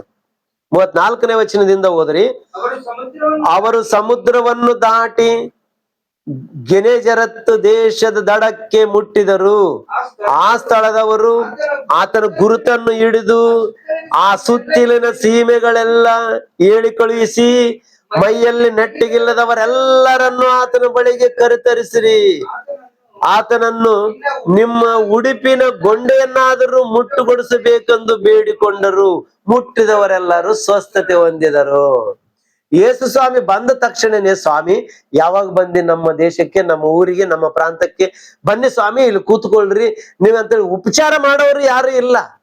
ಆ ಪರಿಸರ ಪ್ರಾಂತಕ್ಕೆ ಯೇಸು ಸ್ವಾಮಿ ಬಂದಾನ, ಗುರ್ತು ಹಿಡಿದ್ರಂತ. ಹಿಂಗ್ ನೋಡಿ, ಈತನು ನಜರೇತಿನ ಯೇಸು ಅಲ್ಲವೇ, ಈತನು ರೋಗಗಳನ್ನು ಸ್ವಸ್ಥ ಮಾಡುವಂತ ಶಕ್ತಿ ಇದೆ ಅಂತ ಹೇಳಿ ಅವರವರೇ ಮಾತಾಡ್ಕೊಂಡು, ನಮ್ಮ ಪರಿಸರ ಪ್ರಾಂತದಲ್ಲಿ ಯಾರ್ಯಾರಿಗೂ ರೋಗ ಇದೆ ಎಲ್ಲರನ್ನ ಕರ್ಕೊಂಡ್ ಬಂದ, ಎಲ್ಲರೂ ಕೂಡಿಸ್ಬಿಟ್ರಂತೆ. ಎಲ್ಲರನ್ನು ಕೂಡಿಸಿ ಯೇಸು ಸ್ವಾಮಿ ಬಳಿಗೆ ಬಂದು ರಿಕ್ವೆಸ್ಟ್ ಮಾಡ್ಕೊಳ್ತಾರ, ಸ್ವಾಮಿ ನೀವು ನಮಗೆ ಏನು ಬೋಧ ಮಾಡಬೇಡ್ರಿ, ನಿಮ್ಮ ಬೋಧ ಕೇಳೋಷ್ಟು ತಾಳ್ಮೆ ನಮಗಿಲ್ಲ, ನಿಮ್ಮ ಬಟ್ಟೆ ಮುಟ್ಟಿಸ್ಕೊಳ್ಳುವಂತ ಅವಕಾಶ ನಮಗ್ ಕೊಡ್ರಿ ಸಾಕಷ್ಟೇ. ಏನ್ ಮಾಡ್ಬೇಕಂತ ಈಗ, ನಿನ್ ಬಟ್ಟೆ ಮುಟ್ಟಿಸ್ಕೊಡು, ನಿನ್ನ ಶಾಲ್ವ ಇದೆಲ್ಲ, ನಿನ್ನ ಮೈ ಮೇಲೆ ಶಾಲ್ವ ಇದೆಲ್ಲ, ಆ ಶಾಲ್ವದ ಕೊಂಡೆ ಆದ್ರೂ ಮುಟ್ಟಿಸ್ಕೊಡು, ನಮಗೆ ಮುಟ್ಟಕ್ಕೆ ಪರ್ಮಿಷನ್ ಕೊಡು ನಮಗೆ. ಯಾಕಂದ್ರೆ ನಾವೆಲ್ಲರೂ ರೋಗಿಗಳಾಗಿದ್ದೇವೆ, ನಮ್ಮ ರೋಗಗಳು ಹೋದ್ರೆ ಸಾಕು ಅನ್ನಂತ ರೀತಿಯಲ್ಲಿದೆ. ನೀನು ಅದ್ಭುತ ಕಾರ್ಯಗಳು, ಸೂಚಕ ಕಾರ್ಯಗಳು ಮಾಡುವಾತ ಮಾತ್ರವಲ್ಲದೆ ಸ್ವಸ್ಥತೆಯನ್ನು ಕೊಡುವಾತನಾಗಿದ್ದಿ ಅಂತ ತಿಳ್ಕೊಂಡು ನಾವು ನಿನ್ನ ಬಳಿಗೆ ಬಂದಿದ್ದೇವೆ ಅಂತೇಳಿ ಯೇಸು ಸ್ವಾಮಿನ ಮುಟ್ಟುವುದಕ್ಕೋಸ್ಕರ ಪ್ರಯತ್ನ ಮಾಡ್ತಾ ಇದ್ದಾರೆ. ಏನ್ ಮಾಡ್ತಾ ಇದ್ದಾರೆ? ಮುಟ್ಟಬೇಕು ಹೋಗ್ಬೇಕು, ಮುಟ್ಟಬೇಕು ಹೋಗ್ಬೇಕು. ಅಲ್ಲಿ ನೋಡ್ರಿ ಪ್ರಿಯರೇ, 36ನೇ ವಚನದಲ್ಲಿ ನೋಡ್ರಿ ಪ್ರಿಯರೇ, ನಿನ್ನ ಉಡುಪು ಗೊಂಡೆಯನ್ನಾದರೂ ಮುಟ್ಟುಗೊಡಿಸಬೇಕೆಂದು ಬೇಡಿಕೊಂಡರು. ಮುಟ್ಟಿದವರೆಲ್ಲರೂ ಸ್ವಸ್ಥತೆ ಹೊಂದಿದರು. ಯಾರ್ಯಾರು ಮುಟ್ಟದಾರೋ ಅವರು ಗುಣ ಹೊಂದಿದ್ರಂತ. ಅಂದ್ರೆ ಇವ್ರು ಯಾಕೆ ಬಂದಾರ? ಯೇಸು ಕ್ರಿಸ್ತನಿಂದ ಸ್ವಸ್ಥತೆಯನ್ನು ಹೊಂದುವುದಕ್ಕೋಸ್ಕರ ಬಂದಿದ್ದಾರೆ. ಅಂದ್ರೆ ಯೇಸು ಕ್ರಿಸ್ತನನ್ನು ನಂಬುವುದಕ್ಕಲ್ಲ ಬಂದಿದ್ದು, ಯೇಸು ಕ್ರಿಸ್ತನು ನಿಜವಾದ ರಕ್ಷಕನಂತ ಅಲ್ಲ ನಂಬಕ ಬಂದಿದ್ದು. ಆತನಿಂದ ನಮಗೆ ನಿತ್ಯ ಜೀವ ಇದೆ, ಆತನಿಂದ ನಮ್ಮ ಪಾಪಗಳು ಹೋಗುತ್ತವ, ನಮ್ಮ ಪಾಪ ಪರಿಹಾರ ಆಗುತ್ತಾ ಅನ್ನಂತ ಉದ್ದೇಶದಿಂದ ಅಲ್ಲ ಯೇಸು ಕ್ರಿಸ್ತನನ್ನು ಹಿಂಬಾಲಿಸಿರೋದು. ಇಲ್ಲ ಪ್ರಿಯರೇ, ಆ ಉದ್ದೇಶಗಳು ಅವರಲ್ಲಿ ಇಲ್ಲ. ಅಲ್ಲಿ ನಾವು ನೋಡ್ತಾ ಇದ್ರೆ ಅವರು ಯೇಸು ಸ್ವಾಮಿನ ಕಂಡ ತಕ್ಷಣನೇ ಗುರುತಿಡಿದು ಈತನ್ನ ಮುಟ್ಟಿದರೆ ನಮಗೆ ರೋಗಗಳು ಹೋಗ್ತಾವ ಹೇಳಿ ನೀನು ಪ್ರಾರ್ಥನೆ ಮಾಡಂತ ಕೇಳಿಲ್ಲ ಅವರು. ಸ್ವಾಮಿ ನಮಗೆ ಪ್ರಾರ್ಥನೆ ಮಾಡು, ನಮ್ಮ ಅಪರಾಧಗಳು, ನಮ್ಮ ಪಾಪಗಳು, ನಮ್ಮ ರೋಗಗಳು ಎಲ್ಲ ಹೋಗ್ಲಪ್ಪ, ನೀನೇ ಜಗದ್ಗುರು ಅಂತೇಳಿ ಆತನ್ನ ಬೇಡ್ಕೊಳ್ಳಿಲ್ಲ. ಒಂದೇ ಬೇಡ್ಕೊಳ್ತಾ ಇದ್ದಾರೆ, ನಿನ್ನ ಬಟ್ಟೆ ಮುಟ್ಟುವುದಕ್ಕೆ ನಮಗೆ ಅವಕಾಶ ಮಾಡಿಕೊಡು. ಇದೆ ಅಂತ ಬ್ಯಾಚ್ ನೋಡ್ರಿ ಪ್ರಿಯರೇ, ಸ್ವಸ್ಥತೆಯನ್ನು ಹೊಂದುವುದಕ್ಕೋಸ್ಕರ ಬಂದಿರತಕ್ಕಂಥ ಬ್ಯಾಚ್. ಇವತ್ತೂ ಅಷ್ಟೇ ಇದೆ ಪ್ರಿಯರೇ, ಇವತ್ತೂ ಅಷ್ಟೇ ಇದೆ. ಇವತ್ತೂ ಬಹಳಷ್ಟು ಕ್ರೈಸ್ತರು ಕೂಡ ಹೆಂಗಿದಾರೆ ಅಂದ್ರೆ, ದೊಡ್ಡ ದೊಡ್ಡ ಮೀಟಿಂಗ್ಗಳು, ಸ್ಪೀಕರ್ಗಳು, ದೊಡ್ಡ ದೊಡ್ಡ ಸ್ಪೀಕರ್ಗಳು ಬಹಿರಂಗ ಸಭೆಯಲ್ಲಿ ನೋಡಿದ್ರೆ, ನಿಮಗೆ ಕಾಲಿಲ್ವಾ ಕಾಲು ಕೊಡ್ತೀವಿ, ಕುಳ್ರ ಕಣ್ಣು ಕೊಡ್ತೀವಿ, ನಿಮಗೆ ಏನೇ ಇದ್ರು ಸಮಸ್ಯೆ ಏನಿದ್ರು ಕಷ್ಟ ಏನಿದ್ರು, ನಿಮ್ಗೆ ಉದ್ಯೋಗ ಇಲ್ಲ ಅಂದ್ರೆ ಉದ್ಯೋಗ, ಏನು ಡೈವರ್ಸ್ ಬೇಕಂದ್ರೆ ಡೈವರ್ಸ್ ಕೊಡಿಸ್ತೀವಿ, ನಿಮ್ಗೆ ಆಸ್ತಿ ಬೇಕಂದ್ರೆ ಆಸ್ತಿ ಕೊಡಿಸ್ತೀವಿ ಅಂತ ಹೇಳಿ ಡಂಗೂರ ಬಡ್ಕೊಂತಾರೆ. ಇವರು ಡಂಗೂರ ಬಡ್ಕೊಂಡು ಪಾಂಪ್ಲೆಟ್ ಹಚ್ತಾರ, ಅನೇಕ ಜನರು ಬರ್ತಾರ. ಇವ್ರು ಬರೋದು ಆ ಸ್ಟೇಜ್ ಬಳಿಗೆ ಯಾಕಂತಂದ್ರೆ, ನಮಗೆ ರೋಗ ಇದೆ, ನನಗೆ ಜ್ವರ ಇದೆ, ನನಗೆ ತಲೆನೋವು ಇದೆ, ನನಗೆ ಹೊಟ್ಟೆ ನೋವು ಇದೆ, ನನಗೆ ಕಿಡ್ನಿಯಲ್ಲಿ ಹಳ್ಳ ಇದೆ, ನನಗೆ ಅಪೆಂಡಿಕ್ಸ್ ಇದೆ, ನನಗೆ ಅದು ಇದೆ, ನನಗೆ ಇದಿದೆ ಅಂತೇಳಿ ಅವರೇ ಕಾಣ್ತಾರ. ಗ್ರೌಂಡ್ ತುಂಬಾ ಅವರೇ ಕಾಣ್ತಿರ್ತಾರ ಪ್ರಿಯರೇ, ಅವರೇ ಕೇವಲ ಅವರೇ ನೋಡ್ತಿರ್ತಾವ, ಅವ್ರನ್ನೇ ನೋಡ್ತಿರ್ತಾವ ಪ್ರಿಯರೇ. ಯಾವುದಕ್ಕೋಸ್ಕರ ಬಂದಿದ್ದೆ ಅಂದ್ರೆ ನನಗಿಂತ ರೋಗ ಇದೆ, ನಾನು ಗುಣಪಡಿಸಿಕೊಳ್ಳುವುದಕ್ಕೋಸ್ಕರ ಬಂದಿದ್ದೇನೆ. ಇವತ್ತು ಬಹಿರಂಗ ಸಭೆಯಲ್ಲಿ ಬೋಧಕರಾಗಿದ್ದ ಈ ಒಂದು ಜನರ ಬಲಹೀನತೆಯನ್ನು ನೋಡಿ ಏನ್ ಮಾಡ್ತಾ ಇದ್ದಾರೆ, ನಿಮಗೆ ಸ್ವಸ್ಥತೆ ಮಾಡ್ತು ಅಂತ ಹೇಳಿ ಸ್ವಸ್ಥತೆ ಸಭೆಗಳನ್ನು ಏರ್ಪಾటు ಮಾಡಿಕೊಂಡು ಸ್ವಸ್ಥತೆ ಸಭೆಗಳನ್ನು ಡಂಗುರಬಡಿಸಿ ಪ್ರಾರ್ಥನೆ ಮಾಡುವುದನ್ನು ನಾವು ನೋಡ್ತಾ ಇದ್ದೇವೆ ಪ್ರಿಯರೇ. ಅವತ್ತು ಯೇಸು ಸ್ವಾಮಿ ಮುಟ್ಟಿದ, ಗುಣಪಡಿಸಿದ, ಯಾರಿಗೆ ಹೇಳ್ಬಾಡ್ರು ಯಪ್ಪ ಈ ಸುದ್ದಿ ಅಂತಂದ. ಯಾರಿಗೆ ಹೇಳ್ಬಾಡ್ರ ಅಂತಂದ್ರೆ ಇವರು ಬಹಿರಂಗವಾಗಿ ಪ್ರಕಟಣೆ ಮಾಡ್ತಾರ, ನಾವು ರೋಗಗಳನ್ನು ತೆಗಿತೀವಿ ಬನ್ನಿರಿ, ಆತನು ಸ್ವಸ್ಥ ಮಾಡುವಂತ ದೇವರು, ಆತನು ಗುಣಪಡಿಸುವಂತ ದೇವರು ಅಂತೇಳಿ ಪ್ರಕಟಣೆ ಮಾಡುವುದನ್ನು ನಾವು ನೋಡ್ತಾ ಇದ್ದೀವಿ. ಅಂದ್ರೆ ಜನರು ಇವತ್ತಿಗೂ ಕೂಡ ಗ್ರೌಂಡಿನ ತುಂಬಾ ಯಾಕಿರ್ತಾರೆ ಅಂತ ವಿಚಾರ ಮಾಡಿದ್ರೆ ಅವರು ಬರುವುದು ಕೇವಲ ರೋಗಗಳನ್ನು ಕಳ್ಕೊಳ್ಳುವುದಕ್ಕೋಸ್ಕರ ಮಾತ್ರ ಬರ್ತಾ ಇದ್ದಾರೆ ಹೊರತು ಇನ್ಯಾವುದಕ್ಕೂ ಅಲ್ಲ. ಕೆಲವರು ದೊಡ್ಡ ಮೀಟಿಂಗ್ ಇದೆ, ಊಟ ಸಿಗುತ್ತಾ, 3 ಹೊತ್ತು ಊಟ ಸಿಗುತ್ತಾ ಅಂತೇಳಿ ಊಟಕ್ಕೋಸ್ಕರ ಬರುವಂತವರನ್ನು ಗಮನಿಸ್ತಾ ಇದ್ದೀವಿ.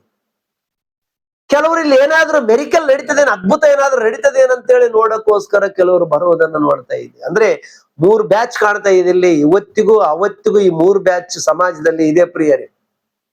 ಇವತ್ತಿಗೂ ಈ 3 ಬ್ಯಾಚ್ ನಾವು ನೋಡ್ತಾ ಇದ್ದೇವೆ ಪ್ರಿಯರೇ. ಭಕ್ತರು ಬಂದಿದ್ದಾರೆ, ವಾಕ್ಯ ಕೇಳಕ್ ಬಂದಿದ್ದಾರೆ ಅಂತಂದ್ರೆ ವಾಕ್ಯ ಕೇಳೋಣ, ನಮ್ಮ ಆತ್ಮಗಳನ್ನು ರಕ್ಷಿಸಿಕೊಳ್ಳೋಣ, ನಮ್ಮ ಪಾಪವನ್ನು ಅರಿಕೆ ಮಾಡಿಕೊಳ್ಳೋಣ, ಇವ್ರ ಮುಖಾಂತರ ಆದ್ರೂ ವಾಕ್ಯ ಕೇಳಿ ನಾವು ಅದೇನೋ ರಕ್ಷಣೆ ಹೊಂದಿಕೊಳ್ಳೋಣ ಅಂತ ಆಲೋಚನೆ ಇವತ್ತು ಭಕ್ತರಿಗೆ ಇಲ್ಲ ಪ್ರಿಯರೇ. ಏನಾದರೂ ನಡೀತದೇನೋ, ಏನಾದ್ರೂ ಒಂದು ಮೆರಿಕಲ್ ನಡೀತದೆ, ಅದ್ಭುತ ನಡೀತದೇನೋ ಅನ್ನಂತ ಆಲೋಚನೆಗಳಿಂದ ಬಂದು ಕುಳಿತುಕೊಂಡು ಹೋಗುವಂತವ್ರು ಇದ್ದಾರೆ. ಸ್ವಸ್ಥತೆ ಹೊಂದುವುದಕ್ಕೋಸ್ಕರ ಬರ್ತಕ್ಕಂಥವ್ರು ಇದ್ದಾರೆ. ನಮ್ಮ ಮೀಟಿಂಗ್ ಗಳಿಗೆ ಯಾರಿರಲ್ಲ ಜನ, ನಮ್ಮ ಮೀಟಿಂಗ್ ಗಳಿಗೆ ಕಡಿಮೆ ಇರ್ತಾರೆ ಜನ. ಯಾಕೆ ಕಡಿಮೆ ಇರ್ತಾರಂದ್ರೆ ನಾವು ಅದ್ಭುತಗಳು ಮಾಡಲ್ಲ, ಸ್ವಸ್ಥತೆ ಮಾಡಲ್ಲ, ನಿಮಗೆ ರೋಗ ಗುಣ ಆಗ್ತದಂತ ಕರೆಯಲ್ಲ, ಬರ್ರಿ ನಿಮ್ಮನ್ನ ಗುಣಪಡಿಸುವಂತ ಕರೆಯಲ್ಲ, ವಾಕ್ಯ ಕೇಳಿರಿ, ನಿಮ್ಮ ಆತ್ಮಗಳನ್ನು ರಕ್ಷಿಸಿಕೊಳ್ಳಿರಿ, ನಂಬಿ ದೀಕ್ಷಾ ಸ್ನಾನ ತಗೊಳ್ರಿ, ಇಲ್ಲದ್ರೆ ನರಕಕ್ಕೆ ಹೋಗ್ತೀರಿ ನೋಡಂತೇಳಿ ಕಡಖಂಡಿತವಾಗಿ ಬೋಧನೆ ಮಾಡುವುದರಿಂದ ನಮ್ ಗೂಗಲ್ ಮೀಟ್ ಅಲ್ಲಿ ಯಾರು ಇರಲ್ಲ, ಬಹಿರಂಗ ಸಭೆಯಲ್ಲಿ ಕೂಡ ನಮಗೆ ಯಾರು ಇರಲ್ಲ, ನಮ್ಮ ಚರ್ಚ್ಗಳಿಗೂ ಕೂಡ ಜಾಸ್ತಿ ಜನ ಬರಲ್ಲ. ಯಾಕಂದ್ರೆ ಬೋಧನೆ ಕೇಳಿ ರಕ್ಷಣೆ ಹೊಂದಬೇಕು ಅಂತಂದ್ರೆ ಅಸಾಧ್ಯ ಪ್ರಿಯರೇ. ಜನರಿಗೆ ಹಂಗ ಅನಿಸ್ಬಿಟ್ಟೈತೆ.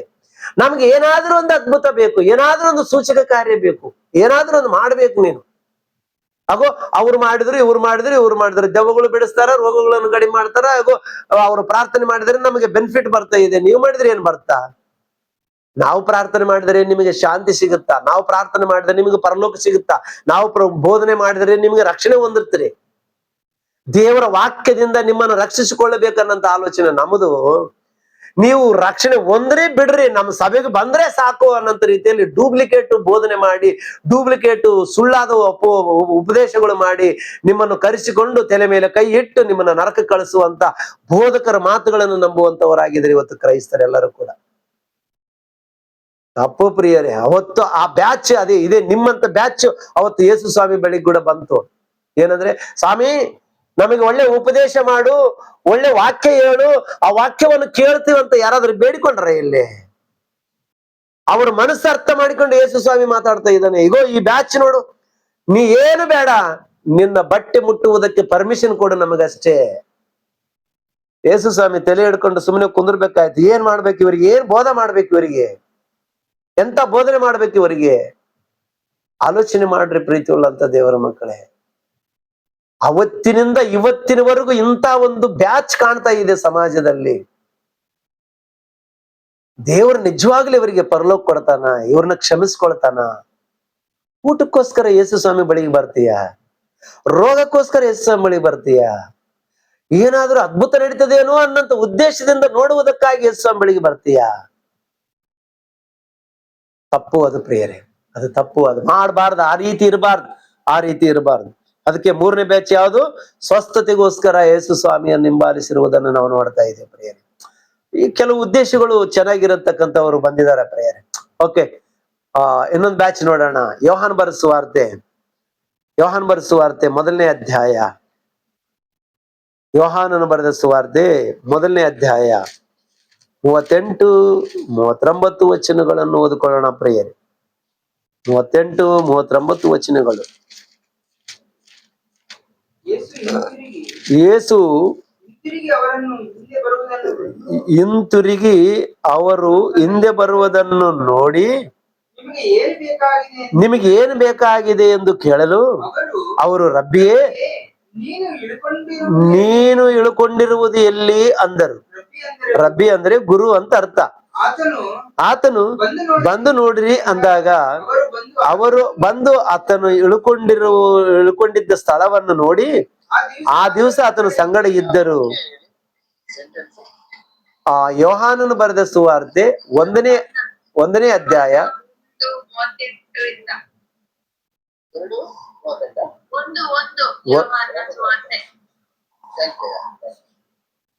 ಯೋಹಾನ ಬರೆದ ಸುವಾರ್ತೆ 1ನೇ ಅಧ್ಯಾಯ 38, 39 ವಚನಗಳು ಓದ್ಕೊಳ್ತಾ ಇದ್ದೀವಿ ಪ್ರಿಯರೇ. ಆತನ ಸ್ಥಳದಲ್ಲಿ ಇದ್ದರು. ಆಗ ಹೆಚ್ಚು ಕಡಿಮೆ ಸಾಯಂಕಾಲ 4 ಗಂಟೆ ಆಗಿತ್ತು.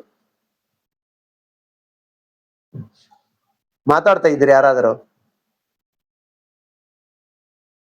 ಆತನು ಬಂದು ನೋಡ್ರಿ ಅಂದಾಗ ಅವರು ಬಂದು ಆತನು ಇಳ್ಕೊಂಡಿದ್ದ ಸ್ಥಳವನ್ನು ನೋಡಿ ಆ ದಿವಸ ಆತನ ಸಂಗಡ ಇದ್ದರು. ಆಗ ಹೆಚ್ಚು ಕಡಿಮೆ ಸಾಯಂಕಾಲ 4 ಗಂಟೆ ಆಗಿತ್ತು. ಯೋಹಾನನು ಮತ್ತು ಮಾತನ್ನು ಕೇಳಿ ಯೇಸುವನ್ನು ಹಿಂಬಾಲಿಸಿದ. ಆ ಇಬ್ಬರಲ್ಲಿ ಒಂದು ವಿಷಯ ಕೇಳೋಣ ಪ್ರಿಯರೇ. ಯೇಸು ಸ್ವಾಮಿನ ಹಿಂದೆ ಇಬ್ರು ಬರ್ತಾ ಇದ್ದಾರೆ. ಯೇಸು ಸ್ವಾಮಿ ಹಿಂದಕ್ಕೆ ತಿರುಗಿ ನೋಡಿದ, ನಿಮ್ಗೇನ್ ಬೇಕಾಗಿದಪ್ಪ? ಏನ ಆಹಾರ ಕೊಡ್ತೀನಂತ ಬರ್ತಾ ಇದ್ದೀರಾ? ಸೂಚಕ ಕಾರ್ಯ ಏನಾದ್ರು ನೋಡಿ ಬರ್ತಾ ಇದ್ದೀರಾ? ಅಥವಾ ನಿಮ್ಗೆ ಏನಾದ್ರು ರೋಗ ಇದೆನಾ? ಏನ್ ಬೇಕಾಗಿದೆ ಅಂತ ಕೇಳಿದ ಯೇಸು ಸ್ವಾಮಿ. ನಿಮ್ಗೆ ಏನ್ ಬೇಕಾಗಿದೆ?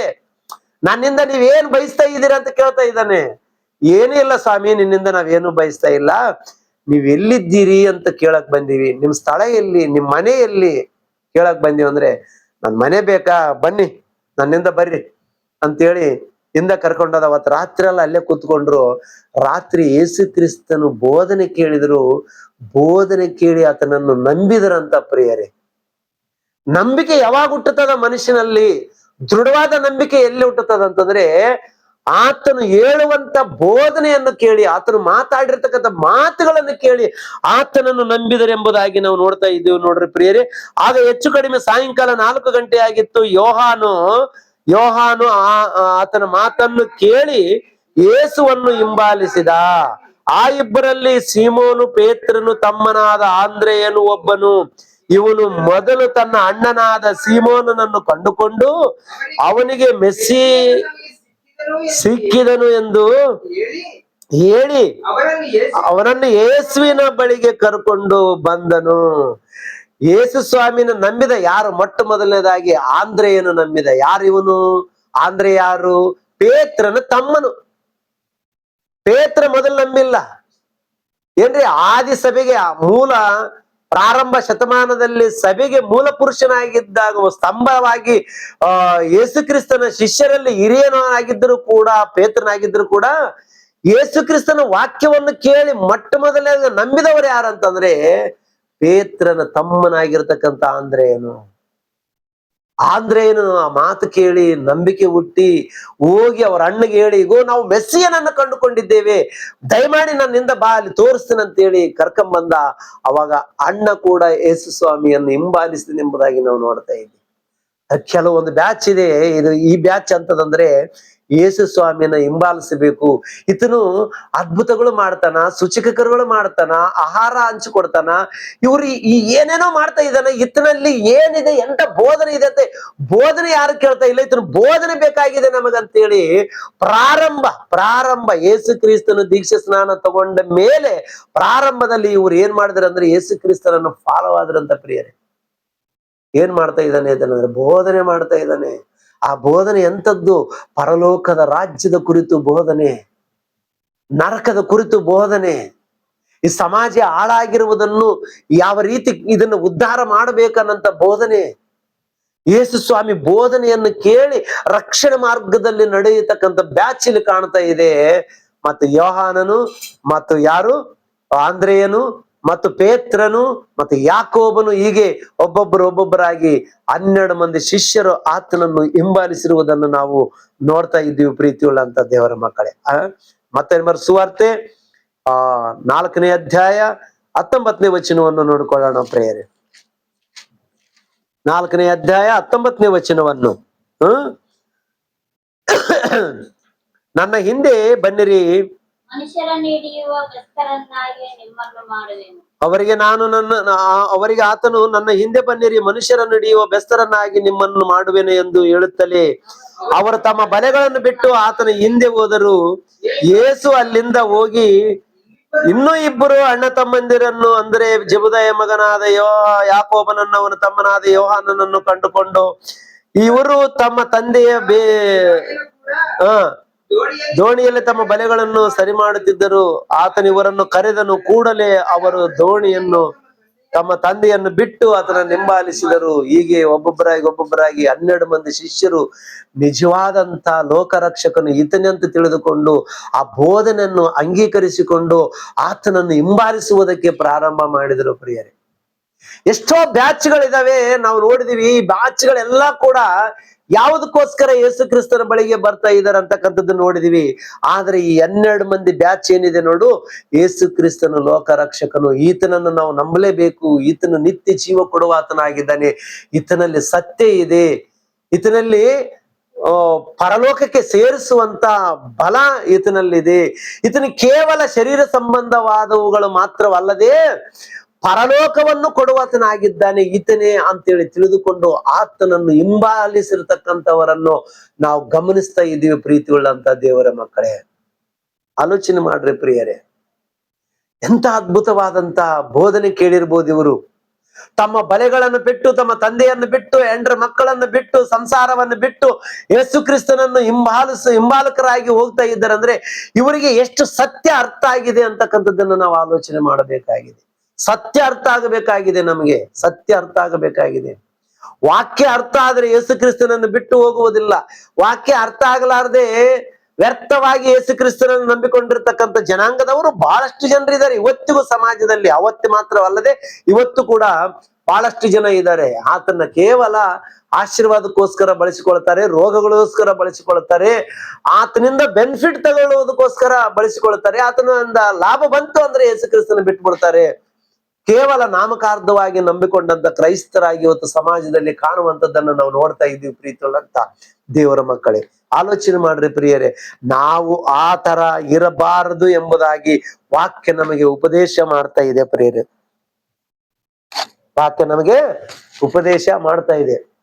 ಅದಕ್ಕಾಗಿ ನಾವು ದೇವರ ದೃಷ್ಟಿಗೆ ಯೋಗ್ಯರಾಗಿ ಕಾಣಿಸಿಕೊಳ್ಬೇಕಂದ್ರೆ ಅಪೊಸ್ತಲರ ತರ ಆತನನ್ನು ಹಿಂಬಾಲಿಸಬೇಕಾಗಿದೆ, ಅಪೊಸ್ತಲರ ತರ ಆತನನ್ನು ಅನುಸರಿಸಬೇಕಾಗಿದೆ.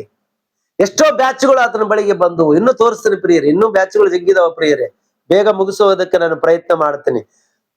ಇನ್ನೊಂದು ಬ್ಯಾಚ್ ಇದೆ ಪ್ರಿಯರೇ, ಇನ್ನೊಂದು ಬ್ಯಾಚ್ ಇದೆ. ಲೂಕನ ಬರೆದ ಸುವಾರ್ತೆ, ಇಲ್ಲ ಮಾರ್ಕನ್ ಬರೆದ ಸುವಾರ್ತೆ 3ನೇ ಅಧ್ಯಾಯ 2ನೇ ವಚನವನ್ನು ನೋಡೋಣ ಪ್ರಿಯರೇ. ಮಾರ್ಕನ್ ಬರೆದ ಸುವಾರ್ತೆ 3ನೇ ಅಧ್ಯಾಯ 3ನೇ ಅಧ್ಯಾಯ 2ನೇ ವಚನ 3ನೇ ವಚನವನ್ನು ಮೊದಲಿಂದ ಓದ್ಕೊಂಡ್ರು ಚೆನ್ನಾಗಿರುತ್ತೆ ಅದು. ಇನ್ನೊಂದು ಸಮಯದಲ್ಲಿ ಯೇಸು ಸಭಾಮಂದಿರಕ್ಕೆ ಹೋದಾಗ ಅಲ್ಲಿ ಕೈಬತ್ತಿ ಹೋದ ಒಬ್ಬನಿದ್ದನು. ಅವರು ಆತನ ಮೇಲೆ ತಪ್ಪು ಹೊರಿಸಬೇಕೆಂದು ಆಲೋಚಿಸಿ ಸಬ್ಬತ್ ದಿನದಲ್ಲಿ ಅವನು ಸ್ವಸ್ಥ ಮಾಡುವನು ಏನೋ ಎಂದು ಆತನನ್ನು ಹೊಂಚಿ ನೋಡುತ್ತಾ ಇದ್ದರು. ಆತನು ಕೈ ಬತ್ತಿದವನಿಗೆ ಎದ್ದು ನಡೆ, ಬಾ ಎಂದು ಹೇಳಿ ಅವರಿಗೆ ಸಬ್ಬತ್ ದಿನದಲ್ಲಿ ಯಾವುದನ್ನು ಮಾಡುವುದು ನ್ಯಾಯ? ಮೇಲನ್ನು ಮಾಡುವುದು, ಕೇಡನ್ನು ಮಾಡುವುದು, ಪ್ರಾಣವನ್ನು ಉಳಿಸುವುದು, ತೆಗೆಯುವುದು ಎಂದು ಕೇಳಲು ಅವರು ಸುಮ್ಮನೆ ಇದ್ದರು. ಯಾಕಂದ್ರೆ ಕುತಂತ್ರಗಾರರಲ್ಲ ಇವರು. ಏನ್ ಮಾಡ್ತಾರೆ ನೋಡೋಣ, ಯಾಕಂದ್ರೆ ಇವತ್ತು ಸಬ್ಬತ್ ದಿನ ಇದೆ, ಭಾನುವಾರ ಇದೆ ಅಂದ್ರೆ ಅವ್ರಿಗೆ ಶನಿವಾರ ಆರಾಧನೆ ದಿನ. ಇವತ್ತು ಶನಿವಾರ ಇದೆ, ಈ ಶನಿವಾರದಲ್ಲಿ ಯಾವುದು ಮಾಡಬಾರದು ಕೆಲಸ ಧರ್ಮಶಾಸ್ತ್ರದ ಪ್ರಕಾರ. ಇವನ್ ಮತ್ತೆ ಇವನ್ನ ಬಂದಾನ, ಇವನ್ ಕೈ ಬತ್ತಿ ಅಂದ್ರೆ ಕೈ ಎಲ್ಲ ಬತ್ತಿ ಹೋಗಿದೆ, ಕೈಯಲ್ಲಿ ಏನಿಲ್ಲ, ಬಲ ಇಲ್ಲ. ಬಲ ಇಲ್ಲದ ಕೈ ಅವನು ಹೆಂಗ್ ಹಿಡ್ಕೊಂಡ್ ಬಂದಾನ ಅವನು. ಅವನು ಕರೆದ ಮಧ್ಯದಲ್ಲಿ ಇಲ್ಲಿ ಬಾಪ, ಇಲ್ಲಿ ಬಾ ಅಂತಂದ. ಅವನ ಮಧ್ಯದಲ್ಲಿ ನಿಂದ್ರಿಸಿ ಕೇಳ್ತಾ ಇದ್ದಾನೆ, ಏನಪ್ಪಾ, ಪ್ರಾಣ ಉಳಿಸೋದು ಒಳ್ಳೇದ, ಪ್ರಾಣ ತೆಗೆಯೋದು ಒಳ್ಳೇದ, ಮೇಲ್ ಮಾಡುವುದು ಒಳ್ಳೇದ, ಕೀಡು ಮಾಡುವುದು ಒಳ್ಳೇದ, ಯಾವುದು ಮಾಡಿದ್ರೆ ಒಳ್ಳೇದು ಅಂತಂದ್ರೆ ಯಾರು ಏನು ಮಾತಾಡ್ತಾ ಇಲ್ಲ. ಯಾಕಂತಂದ್ರೆ ನೋಡೋಣ ಏನ್ ಮಾಡ್ತಾನೋ ಸುಮ್ಮನೆ ಕೂತ್ಕೊಂಡ್ರಂಗೆ. ಏನ್ ಮಾಡ್ತಾನೆ ನೋಡೋಣ. ಕೇಳ್ತಾ ಇದ್ದಾನೆ ಹೆಸರು, ನಿಮ್ಮನ್ನೇ ಕೇಳ್ತಾ ಇದ್ದೀನಿ. ಒಳ್ಳೇದು ಮಾಡುವುದು ಒಳ್ಳೇದಾ, ಕೀಡು ಮಾಡ್ಬೇಕಾ? ನೋಡ್ರೆ ವಚನ ಎಷ್ಟ್ ಚಂದ ಇದೆ. ಅವರನ್ನ ಏನ್ ಮಾಡ್ತಾನೆ? ಯಾವುದನ್ನು ಮಾಡುವುದು ನ್ಯಾಯ, ಮೇಲನ್ನು ಮಾಡುವುದು ಕೇಡನ್ನು ಮಾಡುವುದು, ಪ್ರಾಣವನ್ನು ಉಳಿಸುವುದು ತೆಗೆಯುವುದು ಎಂದು ಅವ್ರನ್ನ ಕೇಳಿದ್ರೆ ಅವ್ರು ಒಬ್ರು ಮಾತಾಡ್ತಿಲ್ಲ, ಒಬ್ರೊಬ್ರು ಮಾತಾಡ್ತಾ ಇಲ್ಲ, ಎಲ್ಲರೂ ಸೈಲೆಂಟ್ ಆಗಿದ್ದಾರೆ. ಯಾಕ ನೋಡೋಣ ಏನ್ ಮಾಡ್ತಾನೆ ಈತ ಅಂತ. ಏನ್ ಮಾಡ್ತಾನ? ಎಲ್ಲರೂ ಸೈಲೆಂಟ್ ಆದ್ರು, ಏನು ಮಾತಾಡ್ಲಿಲ್ಲ. ತಾನು ಏನ್ ಮಾಡ್ಬೇಕಾದದ್ದು ಅದು ಮಾಡಿದ. ಅವನ ಕೈ ಗುಣಪಡಿಸಿದ, ಸ್ವಸ್ಥತೆಯನ್ನು ಹೊಂದಿಕೊಂಡ. ಸ್ವಸ್ಥತೆಯನ್ನು ಹೊಂದಿಕೊಂಡ ತಕ್ಷಣನೇ ಇವರೆಲ್ಲರೂ ಏನ್ ಮಾಡ್ತಾ ಇದ್ದಾರೆ ನೋಡ್ರಿ ಪ್ರಿಯರೇ. 4ನೇ ವಚನ 5ನೇ ವಚನ ಹೋದ್ರಿ.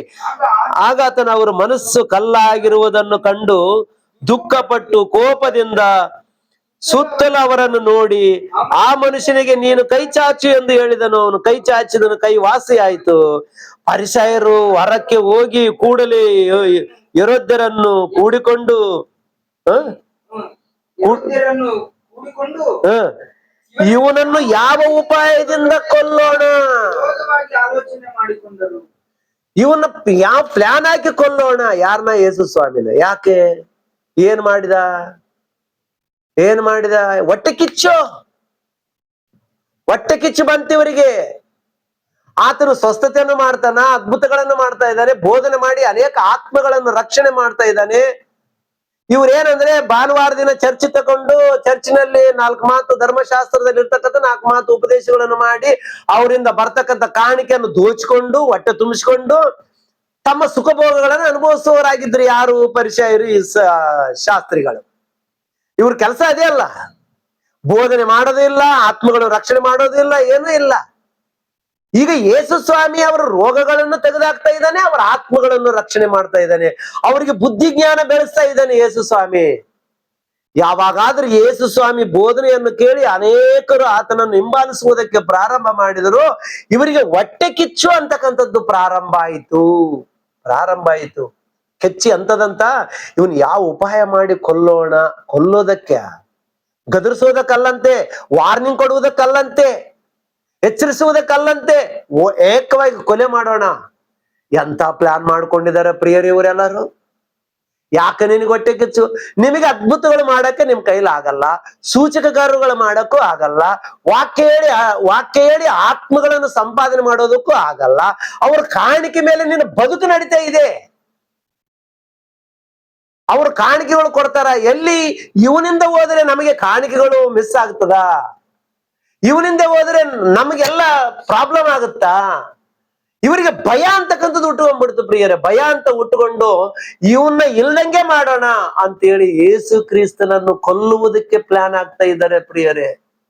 ಆತನ ಮೇಲೆ ನಿಂದೆ ಹೊರಿಸಿದ್ರು, ಆತನ ಒಂದು ವ್ಯಭಿಚಾರಿ ಅಂದ್ರು, ಆತನ ಮತ್ತೆ ಕುಡುಕ ಅಂತ ಹೇಳಿದ್ರು, ಆತನ ಮೇಲೆ ಇಲ್ಲದ ಸಲ್ಲದ ಮಾತುಗಳೆಲ್ಲ ಮಾತಾಡ್ತಾ ಇದ್ದಾರೆ. ಯೇಸು ಸ್ವಾಮಿನ ಮೇಲೆ ಮಾತಾಡ್ತಾ ಇದ್ದಾರೆ. ದೆವ್ವಗಳಿಗೆ ಹೋಲಿಸಿದ್ರು, ದೆವ್ವಗಳಿಗೆ ಒಡೆಯನಂದರು, ನೀನು ಸೈತಾನನು, ನೀನು ದೆವ್ವ ಹಿಡಿದವನು ಅಂತಂದ್ರು. ಇವೆಲ್ಲ ಮಾತಾಡಿದ್ರು. ಕೊನೆಗೂ ಆತನನ್ನು ಕೊಲೆ ಮಾಡುವುದಕ್ಕೆ ಪ್ಲಾನ್ ಮಾಡ್ತಾ ಇದ್ದಾರೆ. ಯಾಕೆ? ಇವರಿಗೆ ಹೊಟ್ಟೆ ಕಿಚ್ಚು. ಯಾಕೆ? ಜನರ ಮಧ್ಯದಲ್ಲಿ ಸುಲ್ಕೊಳು ತಿನ್ನೋದು ಮಾತ್ರ ಗೊತ್ತು. ವಾಕ್ಯ ಹೇಳ್ತಂತೇಳಿ ವಾಕ್ಯದ ಪರಮಾರ್ಥವನ್ನು ಬಿಚ್ಚಿ ಹೇಳದೆ, ವಾಕ್ಯದಲ್ಲಿ ಇರ್ತಕ್ಕಂಥ ಸಾರಾಂಶವನ್ನು ಓಪನ್ ಮಾಡಿ ಹೇಳದೆ, ತಮಗೆ ಇಷ್ಟ ಬಂದಂಗೆ ಬೋಧನೆ ಮಾಡಿ ಅವರಿಂದ ಬರ್ತಕ್ಕಂಥ ಕಾಣಿಕೆಯಿಂದ ತಮ್ಮ ಹೊಟ್ಟೆ ತುಂಬಿಸ್ಕೊಂಡು ಬಂಗ್ಲೆ ಕಟ್ಕೊಂಡು ಕಾರ್ ಮೇಲೆ ತಿರುಗಾಡುತ್ತಾ ಇವತ್ತು AC ರೂಮಲ್ಲಿ ಮಲ್ಕೊಳ್ತಾ ಇವತ್ತು ಜೀವನ ಮಾಡ್ತಕ್ಕಂಥ ಈ ಕದಿಮ ಕಳ್ಳರಿಗೆ ಹೊಟ್ಟೆ ಕಿಚ್ಚು ಬಂತು. ಇವನ್ನ ಹೇಗಾದ್ರೂ ಮಾಡಿ ಇವನ್ನ ನಮ್ಮಿಂದ ತೊಲಗಿಸಬೇಕು, ಇವನ್ನ ನಮ್ಮಿಂದ ದೂರ ಮಾಡಬೇಕು, ಜನರಿಂದ ದೂರ ಮಾಡಬೇಕು, ಜನರಿಂದ ಛೀ ಅನ್ಸ್ಬೇಕು ಇವನ್ನ ಅಂತೇಳಿ ಇಲ್ಲದ ಸಲ್ಲದ ಆರೋಪಗಳನ್ನು ಯೇಸು ಕ್ರಿಸ್ತನ ಮೇಲೆ ಹೊರಿಸುವುದಕ್ಕೆ ಪ್ರಾರಂಭ ಮಾಡಿರ್ತಕ್ಕಂಥ ಬ್ಯಾಚ್ ಇದೊಂದು ಬ್ಯಾಚ್ ನೋಡ್ರಿ. ಇದೊಂದು ಗುಂಪು. ಈ ಪರಿಸಯರು, ಶಾಸ್ತ್ರೀಯರು, ಸದ್ದುಕಾಯರು, ಇದೊಂದು ಗುಂಪು. ಈ ಗುಂಪು ಏನ್ ಮಾಡ್ತದಂದ್ರೆ ಏನಿಲ್ಲ, ಯೇಸು ಕ್ರಿಸ್ತ ಎಲ್ಲಿ ಗೊತ್ತಾನಂದ್ರೆ ಅವರಿಂದ ಹೋಗೋದು, ಯೇಸು ಕ್ರಿಸ್ತನು ಹೇಳಿರೋ ಮಾತುಗಳಿಗೆಲ್ಲ ವಿರುದ್ಧವಾಗಿ ಅವರಿಗೆ ಉಪದೇಶ ಮಾಡೋದು, ಯೇಸು ಕ್ರಿಸ್ತನ ಮೇಲೆ ಇಲ್ಲದ ಸಲ್ಲದ ಮಾತುಗಳನ್ನು ಪ್ರಚಾರ ಮಾಡುವುದು. ನಿಮ್ಮ ಬದುಕು ಇದೇ ಆಯ್ತು, ಇವ್ರ ಬದುಕು ಇದೇ ಆಯ್ತು. ನಿನ್ನ ವಾಕ್ಯ ನೀನು ಹೇಳು, ನಿನ್ ದಮ್ ಇದ್ರೆ, ನಿನಗೆ ತಾಕತ್ತಿದ್ರೆ, ನಿನಗೆ ಜ್ಞಾನ ಇದ್ರೆ, ನಿನಗೆ ಒಳ್ಳೆ ಆಲೋಚನೆಗಳಿದ್ರೆ, ನಿನ್ನಲ್ಲಿ ನಿಜವಾದಂತ ಜ್ಞಾನ ಇದ್ರೆ, ನೀವು ಉಪದೇಶ ಮಾಡು, ಜನರ ಆತ್ಮಗಳನ್ನು ರಕ್ಷಣೆ ಮಾರ್ಗದಲ್ಲಿ ನಿಲ್ಲಿಸು. ಜನರಿಗೆ ಯಾಕೆ ಕೆಟ್ಟವನಂತೇಳಿ ಆ ಮನುಷ್ಯನ ಆತನ್ನ ಕೆಟ್ಟವನ್ನ ಅಂತೇಳಿ ಕಸಿ ಪ್ರೂಫ್ ಮಾಡಕ್ ಹೋಗ್ತೀರಿ ನೀವು? ನಿಮ್ಮಲ್ಲಿ ತಾಕತ್ತಿಲ್ಲ, ವಾಕ್ಯ ಹೇಳೋ ದಮ್ಮು ನಿಮ್ಮಲ್ಲಿ ಇಲ್ವಾ? ಧರ್ಮಶಾಸ್ತ್ರ ಇದೆ ನಿಮ್ಮಲ್ಲಿ, ಧರ್ಮಶಾಸ್ತ್ರದ ಉಪದೇಶ ಇದೆ, ಧರ್ಮಶಾಸ್ತ್ರದಲ್ಲಿ ಕರುಣೆ ತೋರಿಸಂತಿದೆ, ಪ್ರೀತಿ ಮಾಡಂತೇಳಿದೆ, ನಿನ್ನ ನೆರೆಯವನು ನಿನ್ನಂತೆ ಪ್ರೀತಿ ಮಾಡಂತಿದೆ, ತಂದೆಯಾದ ದೇವರನ್ನೇ ಆರಾಧಿಸಬೇಕು, ಯಾವುದರ ಮೇಲೆ ಆಸೆ ಇಟ್ಟುಕೊಳ್ಬಾರ್ದಂತೇಳಿ ಅವರಿಗೆ ಬೋಧನೆ ಮಾಡಂತ ಬೋಧನೆ ನಿನ್ನಲ್ಲಿ ಇಲ್ಲ.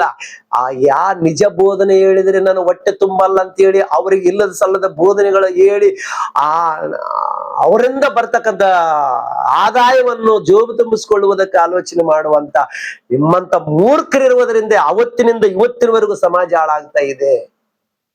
ಆಲೋಚನೆ ಮಾಡ್ರಿ ಪ್ರೀತಿಯುಳ್ಳಂತ ದೇವರ ಮಕ್ಕಳೇ. ಏನ್ ಮಾಡ್ತಾ ಇದ್ದಾರೆ? ಯೇಸು ಸ್ವಾಮಿಯಲ್ಲಿ ಏನ್ ಮಾಡಿದ? ಬತ್ತಿ ಹೋಗಿದ ಕೈಯನ್ನು ಗುಣಪಡಿಸಿದ, ಅಷ್ಟೇ, ಏನು ಮಾಡಿಲ್ಲ ಯೇಸು ಸ್ವಾಮಿ. ಒಳ್ಳೇದು ಮಾಡ್ಲ್ಯಾ ಕೆಟ್ಟದ್ ಮಾಡ್ಲ್ಯಾ ಅಂತ ಕೇಳಿದ. ಅವ್ರನ್ನ ಕೇಳ್ತಾ ಇದ್ದಾನೆ, ಇವತ್ತು ಇವತ್ತು ಸಬ್ಬತ್ ದಿನ, ಇವತ್ತು ಒಳ್ಳೇದು ಮಾಡಿದ್ರೆ ರೈಟಾ, ಕೆಟ್ಟದ್ ಮಾಡಿದ್ರೆ ರೈಟಾ, ಪ್ರಾಣ ಉಳಿಸೋದು ರೈಟಾ, ಪ್ರಾಣ ತೆಗೆಯೋದು ರೈಟಾ ಅಂತ ಕೇಳಿದ. ಅವಾಗೇನು ಮಾತಾಡ್ಲಿಲ್ಲ. ಆತನು ತೋಚಿದ್ದು ಮಾಡಿದ, ಒಳ್ಳೆದನ್ನು ಮಾಡಿದ. ಒಬ್ಬನು ಅಸ್ವಸ್ಥನಾಗಿದ್ದವನನ್ನು ಗುಣಪಡಿಸುವುದು ತಪ್ಪ? ಅವನ ರೋಗ ವಾಸಿ ಮಾಡೋದು ತಪ್ಪ? ಅವನ್ನ ಪರಲೋಕಕ್ಕೆ ತೆಗೆದುಕೊಂಡು ಹೋಗಂತ ಆಲೋಚನೆಗಳು ನೀಡಿದ ತಪ್ಪ? ಅವನ ರಕ್ಷಣೆ ಮಾರ್ಗದಲ್ಲಿ ತಂದಿರೋದು ತಪ್ಪ? ಇವತ್ತು ಕೂಡ ಅನೇಕ ಬೋಧಕರು ಎಲ್ಲಿ ನಮ್ಮ ಬೋಧಕ್ಕೆ ಪೆಟ್ಟು ಬೀಳ್ತದೇನಂತೇಳಿ ಭಯ ಪಡ್ತಾ ಇದ್ದಾರೆ ಪ್ರಿಯರೇ, ಭಯ ಉಟ್ಕೊಂಡಿದೆ, ಭಯ. ನೋಡ್ರಿ ಪ್ರಿಯರೇ, ಜಯಶಾಲಿ ಪಿ ಡಿ ಸುಂದರರಾವ್ ಬೋಧನೆ ಮಾಡ್ತಕ್ಕಂಥ ಸತ್ಯ ಬೋಧನೆಯನ್ನು ಕೇಳಿ ಎಲ್ಲಿ ಜನರೆಲ್ಲರ ಅಕ್ಕಡೆ ಹೋಗ್ತಾರೇನಂತೇಳಿ ಮೊದಲಾಗಿ ಆತನ ಮೇಲೆ ಸುಳ್ಳು ಆದಂತ ಅಪವಾದನೆಗಳು ಹೊರಿಸಿ ಪಿ ಡಿ ಸುಂದರರಾವ್ ಹಂಗ ಹಿಂಗ ಆತನ ಪರ್ಸನಲ್ ಲೈಫ್ ನ ಎತ್ತಿ ತೋರಿಸುವಂತ ಮೂರ್ಖತನ ಮಾಡ್ತಾ ಇದ್ದಾರೆ ಇವತ್ತು. ಆತನ ಪ್ರಾರಂಭ ಮಾಡಿದಾಗ್ಲಿಂದ, ಜಯಶಾಲಿ ಪಿ ಡಿ ಸುಂದರರಾವ್ ಪ್ರಾರಂಭ ಮಾಡಿದಾಗಲಿಂದ ಆತನಿಗೆ ಇಬ್ಬರು ಹೆಂಡ್ರ ಇದಾರಂತ, ಆತನ ಅಂತವನಂತ, ಆತನ ಇಂಥವನಂತ. ಆತನ ಪರ್ಸನಲ್ ಲೈಫ್ ನಿನಗೆ ಹಾಕ್ಬೇಕು ಮೂರ್ಖ? ಆತನ ಪರ್ಸನಲ್ ಲೈಫ್ ನಿನಗೆ ಹಾಕ್ಬೇಕು? ವಾಕ್ಯ ತಪ್ಪು ಹೇಳ್ತಾ ಇದ್ದಾನ, ವಾಕ್ಯದಲ್ಲಿ ಬೋಧನೆ ತಪ್ಪು ಮಾಡ್ತಾ ಇದ್ದಾನ, ಏನ್ ಮಾಡ್ತಾ ಇದ್ದಾನ ಅದನ್ನ ಆಲೋಚನೆ ಮಾಡ್ಬೇಕು ನೀನು. ಆತನ ಇಬ್ಬರನ್ನ ಕಟ್ಕೊಂಡಿರ್ಬೋದು, ಮೂವರನ್ನ ಕಟ್ಕೊಂಡಿರ್ಬೋದು, 10 ಮಂದಿನ ಕಟ್ಕೊಂಡಿರ್ಬೋದು. ಶಿಕ್ಷೆ ಕೊಡುವ ಆತನ ದೇವರಿದ್ದಾನೆ, ರಕ್ಷಣೆ ಕೊಡುವ ಆತನ ದೇವರಿದ್ದಾನೆ. ನಿನಗೆ ಹಾಕಬೇಕಾಗಿದೆ. ಮೂರ್ಖತ್ವದಿಂದ ಆಲೋಚನೆ ಮಾಡ್ತಾ ಇದೆ ಇವತ್ತು ಸಮಾಜ ಪ್ರಿಯರೇ. ನೀತಿನ ನಿಜಾಯಿತಿನ ಇದ್ದಂಗೆ ಹೇಳುವಂತವ್ರನ್ನ, ಖಂಡಿಸುವಂತವ್ರನ್ನ, ಗದರಿಸುವಂತವ್ರನ್ನ ಏನ್ ಮಾಡ್ತಾ ಇದೆ ಇವತ್ತು ಸಮಾಜ ಅಂತಂದ್ರೆ, ಅವ್ರನ್ನ ಒಂದು ಕೆಟ್ಟವರನ್ನಾಗಿ ತೋರಿಸ್ಕೊಡ್ತದೆ ಸಮಾಜ ಇವತ್ತು. ಅವತ್ತು ಕೂಡ ಯೇಸು ಸ್ವಾಮಿಯನ್ನು ಹಿಂಬಾಲಿಸಿರ್ತಕ್ಕಂಥ ಆ ಮೂರ್ಖತ್ವದಲ್ಲಿರ್ತಕ್ಕಂಥ ಪರಿಸಯರೆಲ್ಲರೂ ಕೂಡ ಏನ್ ಮಾಡಿದಂದ್ರೆ ಆತನ್ನ ಕೊಲೆ ಮಾಡುವುದಕ್ಕೆ ಪ್ರಯತ್ನ ಪಟ್ಟರು, ಆತನ್ನು ಕೊಲೆ ಮಾಡುವುದಕ್ಕೆ ಅವತ್ತಿನಿಂದ ಕಾದುಕೊಂಡ್ರು. ಕೊನೆಗೆ ಆತನನ್ನು ಕೊಲೆ ಮಾಡೇ ಬಿಟ್ರು ಪ್ರಿಯರೇ, ಆತನ್ನ ಹತ ಮಾಡಿಬಿಟ್ರು ಪ್ರಿಯರೇ.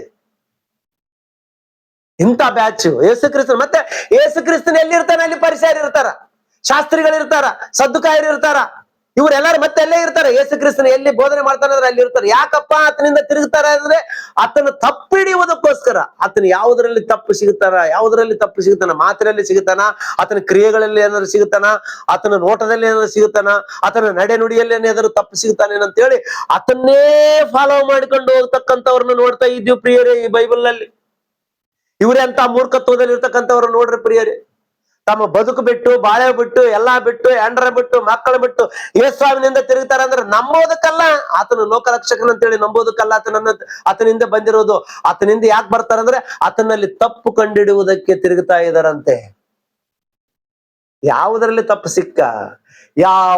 ತಪ್ಪು ಸಿಗ್ಲಿಲ್ಲ. ಹೊಟ್ಟೆ ಕಿಚ್ಚಿನಿಂದ ಕೊಲೆ ಮಾಡಿದ್ರೆ ಹೊರತು ಆತನು ಯಾವ ತಪ್ಪಿಗೆ ಆತನು ಗುರಿ ಆಗಲಿಲ್ಲ, ಯಾವ ತಪ್ಪುನು ಕಾಣಲಿಲ್ಲ. ಸುಮ್ಮನೆ ಇವರು ಮಾತಾಡುವ ಮಾತುಗಳನ್ನ ಕೇಳಿ ಕಿವಿಗೆ ಹಾಕೊಂಡು ಕೆಟ್ಟವರಾದ್ರೆ ಹೊರತು, ತಾವು ನಷ್ಟ ಪಟ್ಟುಕೊಂಡ್ರು ಹೊರತು, ನಾಳೆ ಯೇಸು ಸ್ವಾಮಿ ಬಂದಾಗ ಎದೆ ಪಡ್ಕೋತಾರಂತ ಯೇಸು ಸ್ವಾಮಿ ಬಂದಾಗ ಏನಂತ, ಅಯ್ಯೋ ಇಂಥ ಮಹತ್ವವನ್ನು ನಾವು ಕೊಲೆ ಮಾಡಿದೀವಲ್ಲ, ಇಂಥ ಪುಣ್ಯಾತ್ಮನನ್ನು ನಾವು ಕೊಲೆ ಮಾಡಿದೀವಲ್ಲ ಅಂತೇಳಿ ನಾಳೆ ಎದೆ ಪಡ್ಕೊಂತಾರ. ಯೇಸು ಸ್ವಾಮಿ ಸತ್ತು 3ನೇ ದಿನದಲ್ಲಿ ಎದ್ದು ಪರಲೋಕಕ್ಕೆ ಹೋದ ನಡೆದಾಗ ಅನೇಕ ಇದೇ ಪರಿಚಯ ಶಾಸ್ತ್ರಿಗಳು ಆತನಲ್ಲಿ ಭಕ್ತಿ ಇಟ್ಟುಕೊಂಡ್ರು, ನಂಬಿಕೆ ಇಟ್ಟುಕೊಂಡ್ರು. ನಾವು ತಪ್ಪು ಮಾಡಿದೀವಿ ಅಂತ ಹೇಳಿ ತಪ್ಪು ಒಪ್ಪಿಕೊಂಡ್ರು. ಪಾಪ ಕ್ಷಮಾಪಣೆಗೋಸ್ಕರ ಆತನ ಪಾದದ ಬಳಿ ಬಂದು ಕೂತ್ಕೊಂಡ್ರು. ಆತನ ರಕ್ತದಲ್ಲಿ ತಮ್ಮ ಪಾಪಗಳನ್ನು ತೊಳ್ಕೊಂಡು ದೀಕ್ಷಾ ಸ್ನಾನ ತಗೊಂಡ್ರು. ಪ್ರಿಯರೇ, ಗೊತ್ತಾ ನಿಮಗೆ? ನೋಡ್ರಿ ಪ್ರಿಯರೇ, ಅಪೊಸ್ತಲರ ಕೃತ್ಯಗಳು 6ನೇ ಅಧ್ಯಾಯ, ಅಪೊಸ್ತಲರ ಕೃತ್ಯಗಳು 6ನೇ ಅಧ್ಯಾಯ 7ನೇ ವಚನ. ಮತ್ತು ದೇವರ ವಾಕ್ಯವು ಪ್ರಬಲವಾಯಿತು, ಶಿಷ್ಯರ ಸಂಖ್ಯೆಯು ಯೆರೂಸಲೇಮಿನಲ್ಲಿ ಬಹಳವಾಗಿ ಹೆಚ್ಚುತ್ತಾ ಬಂತು. ಯಾಜಕರಲ್ಲಿಯೂ ಬಹು ಜನರು ಕ್ರಿಸ್ತ ನಂಬಿಕೆಗೆ ಒಳಗಾಗುತ್ತಾ ಇದ್ದರು. ಯೇಸು ಕ್ರಿಸ್ತನನ್ನು ಕೊಲೆ ಮಾಡಿದ ಕೊಲೆ ಪಾತಕರು ಕೂಡ ಆತನ ಮಾತುಗಳನ್ನು, ಅಂದ್ರೆ ಆತನು ಬದುಕಿರಾಗ ನಂಬಲಿಲ್ಲ. ಆತನು ಸತ್ತ ಮೇಲೆ ಅಪೊಸ್ತಲರು ಮಾಡುವಂತ ಬೋಧನೆಯನ್ನು ಕೇಳಿ ಆತನ ಬಳಿಗೆ ಬಂದು ತಮ್ಮ ಪಾಪಗಳನ್ನು ಅರಿಕೆ ಮಾಡಿಕೊಂಡು ತಮ್ಮ ತಪ್ಪುಗಳನ್ನು ತಿಳ್ಕೊಂಡು, ಅಯ್ಯೋ ಇಂಥ ಲೋಕರಕ್ಷಕನಾದ ಯೇಸು ಸ್ವಾಮಿನ ನಾವು ಕೊಲೆ ಮಾಡಿದವಲ್ಲ ಅಂತೇಳಿ ತಿಳ್ಕೊಂಡು ನಂಬಿಕೆಗೆ ಕಾರಣರಾದರು. ಆತನ ಬಳಿಗೆ ಬಂದು ವಿಶ್ವಾಸಿಗಳಾಗಿ ಜೀವನ ಮಾಡುವುದನ್ನು ನಾವು ನೋಡ್ತಾ ಇದ್ದೀವಿ ಪ್ರಿಯ. ಅಂದ್ರೆ ಎಂತ ಬ್ಯಾಚ್ ಇದೆ ಅಂತ, ಆತನಲ್ಲಿ ತಪ್ಪು ಕಂಡಿಡಿಯುವಂತ ಬ್ಯಾಚ್ ಇದೆ ಅಂತ. ತಪ್ಪು ಹುಡುಕಿದ್ರೆ ನಿಮ್ಗೆ ಏನ್ ಸಿಗುತ್ತೆ? ಒಂದು ಮಾತು ಹೇಳ್ತೀನಿ, ಯೇಸು ಕ್ರಿಸ್ತನಲ್ಲಿ ತಪ್ಪು ಹುಡುಕಿದ್ರೆ ನಿಮ್ಗೆ ಏನ್ ಬಂತು? ಇವತ್ತು ಸೇವಕರಲ್ಲಿ ತಪ್ಪು ಹುಡುಕಾಡೋದಕ್ಕೆ ಪ್ರಯತ್ನ ಮಾಡ್ತಾ ಇದ್ರಲ್ಲ, ನಿಮ್ಗೆ ಏನ್ ಲಾಭ ಸಿಗುತ್ತೆ? ನಿನ್ನಲ್ಲಿರ್ತಕ್ಕಂಥ ತಪ್ಪುಗಳನ್ನು ಅರಿಕೆ ಮಾಡಿಕೊಂಡು, ಸ್ವಾಮಿ ನಾನು ಪಾಪಿ ಅಂತೇಳಿ ನೀನ್ ಆತನ ಬಳಿಗೆ ಬಂದು ಕ್ಷಮಾಪಣೆ ಹೊಂದುವುದನ್ನು ಬಿಟ್ಟು, ಅದು ಸೇವಕರ ತಪ್ಪುಗಳನ್ನು, ಯೇಸು ಕ್ರಿಸ್ತನ ತಪ್ಪುಗಳನ್ನು, ಶಿಷ್ಯರ ತಪ್ಪುಗಳನ್ನು ಕಂಡುಹಿಡಿಯುವುದಕ್ಕೆ ಬ್ಯಾಚ್ ಕಟ್ಕೊಂಡು ತಿರುಗಾಡುವಂತ ನಿಮ್ಮಂತವರಿಗೆ ಏನ್ ಹೇಳ್ಬೇಕು ನನಗೆ ಅರ್ಥ ಆಗ್ತಾ ಇಲ್ಲ. ಪ್ರೀತಿಯುಳ್ಳಂತ ದೇವರು ಮಾಡಿದ್ರೆ ಅವರು ತಪ್ಪು ಮಾಡಿರ್ತಾರೆ, ಶಿಕ್ಷೆ ಕೊಟ್ಟರೆ ದೇವರು ಕೊಟ್ಟಿರ್ತಾನೆ, ಅನುಭವಿಸಿದ್ರೆ ಶಿಕ್ಷೆ ಅವರು ಅನುಭವಿಸಿರ್ತಾರೆ. ಮಧ್ಯದಲ್ಲಿ ನಿನಗೇನ್ ಲಾಭ? ನಿನಗೇನ್ ಲಾಭ? ಆಲೋಚನೆ ಮಾಡ್ಬೇಕು. ಆ ಬ್ಯಾಚಿನಲ್ಲಿ ಸೇರ್ಬೇಡ. ನೀನು ಆ ಬ್ಯಾಚ್ಗೆ ಸಂಬಂಧಪಟ್ಟವನಾಗಿರ್ಬಾರ್ದು. ನೀನು ಯೇಸು ಕ್ರಿಸ್ತನ ಶಿಷ್ಯರಲ್ಲಿ 12 ಮಂದಿ ತರ ನೀನಾಗಿರ್ಬೇಕು. ನಿಜವಾಗ್ಲೂ ಆತನ ಮಾತುಗಳನ್ನು ಕೇಳಿ ನಂಬಿ ದೀಕ್ಷಾ ಸ್ನಾನ ತಗೊಂಡು ದೇವರಿಗೋಸ್ಕರ ಬದುಕುವಂತವನಾಗಿರ್ಬೇಕು ನೀನಂತ ಹೇಳಲಿಕ್ಕೆ ನಾನು ಇಷ್ಟಪಡ್ತೀನಿ. ಅಷ್ಟೇ ಹೊರತು ಪರಿಸಯ್ಯರ ಶಾಸ್ತ್ರಿಗಳ ಬ್ಯಾಚ್ ನಲ್ಲಿ ನೀನು ಸೇರುವಂತವನಾಗಿರಬಾರದು. ಆಹಾರಕ್ಕೋಸ್ಕರ ಮಾತ್ರ ಯೇಸು ಕ್ರಿಸ್ತ ನಂಬುವಂತವನಾಗಿರಬಾರದು. ನೀನು ನಿಜವಾಗಲೂ ಸತ್ಯವನ್ನು ಅನ್ವೇಷಣೆ ಮಾಡುವುದಕ್ಕೋಸ್ಕರ ಯೇಸು ಕ್ರಿಸ್ತನ ಹಿಂಬಾಲಿಸುವಂತವನಾಗಿರ್ಬೇಕಂತೇಳಿ ನಾನ್ ನಿಮ್ಮಲ್ಲಿ ಎಚ್ಚರಿಸ್ತಾ ಇದ್ದೀನಿ ಪ್ರೀತಿಯುಳ್ಳಂತ ದೇವರ ಮಕ್ಕಳೇ. ಇನ್ನೊಂದು ಬ್ಯಾಚ್ ಇದೆ ಪ್ರಿಯರೇ, ತಮ್ಮ ಪಾಪಗಳೆಲ್ಲವನ್ನು ಅರಿಕೆ ಮಾಡಿಕೊಂಡು ಕ್ರಿಸ್ತನನ್ನು ಅನುಸರಿಸಿ ಭಕ್ತಿಯಿಂದ ನಡೀತಕ್ಕಂಥವರನ್ನು ನಾನು ತೋರಿಸ್ತೇನೆ ಪ್ರಿಯರೇ.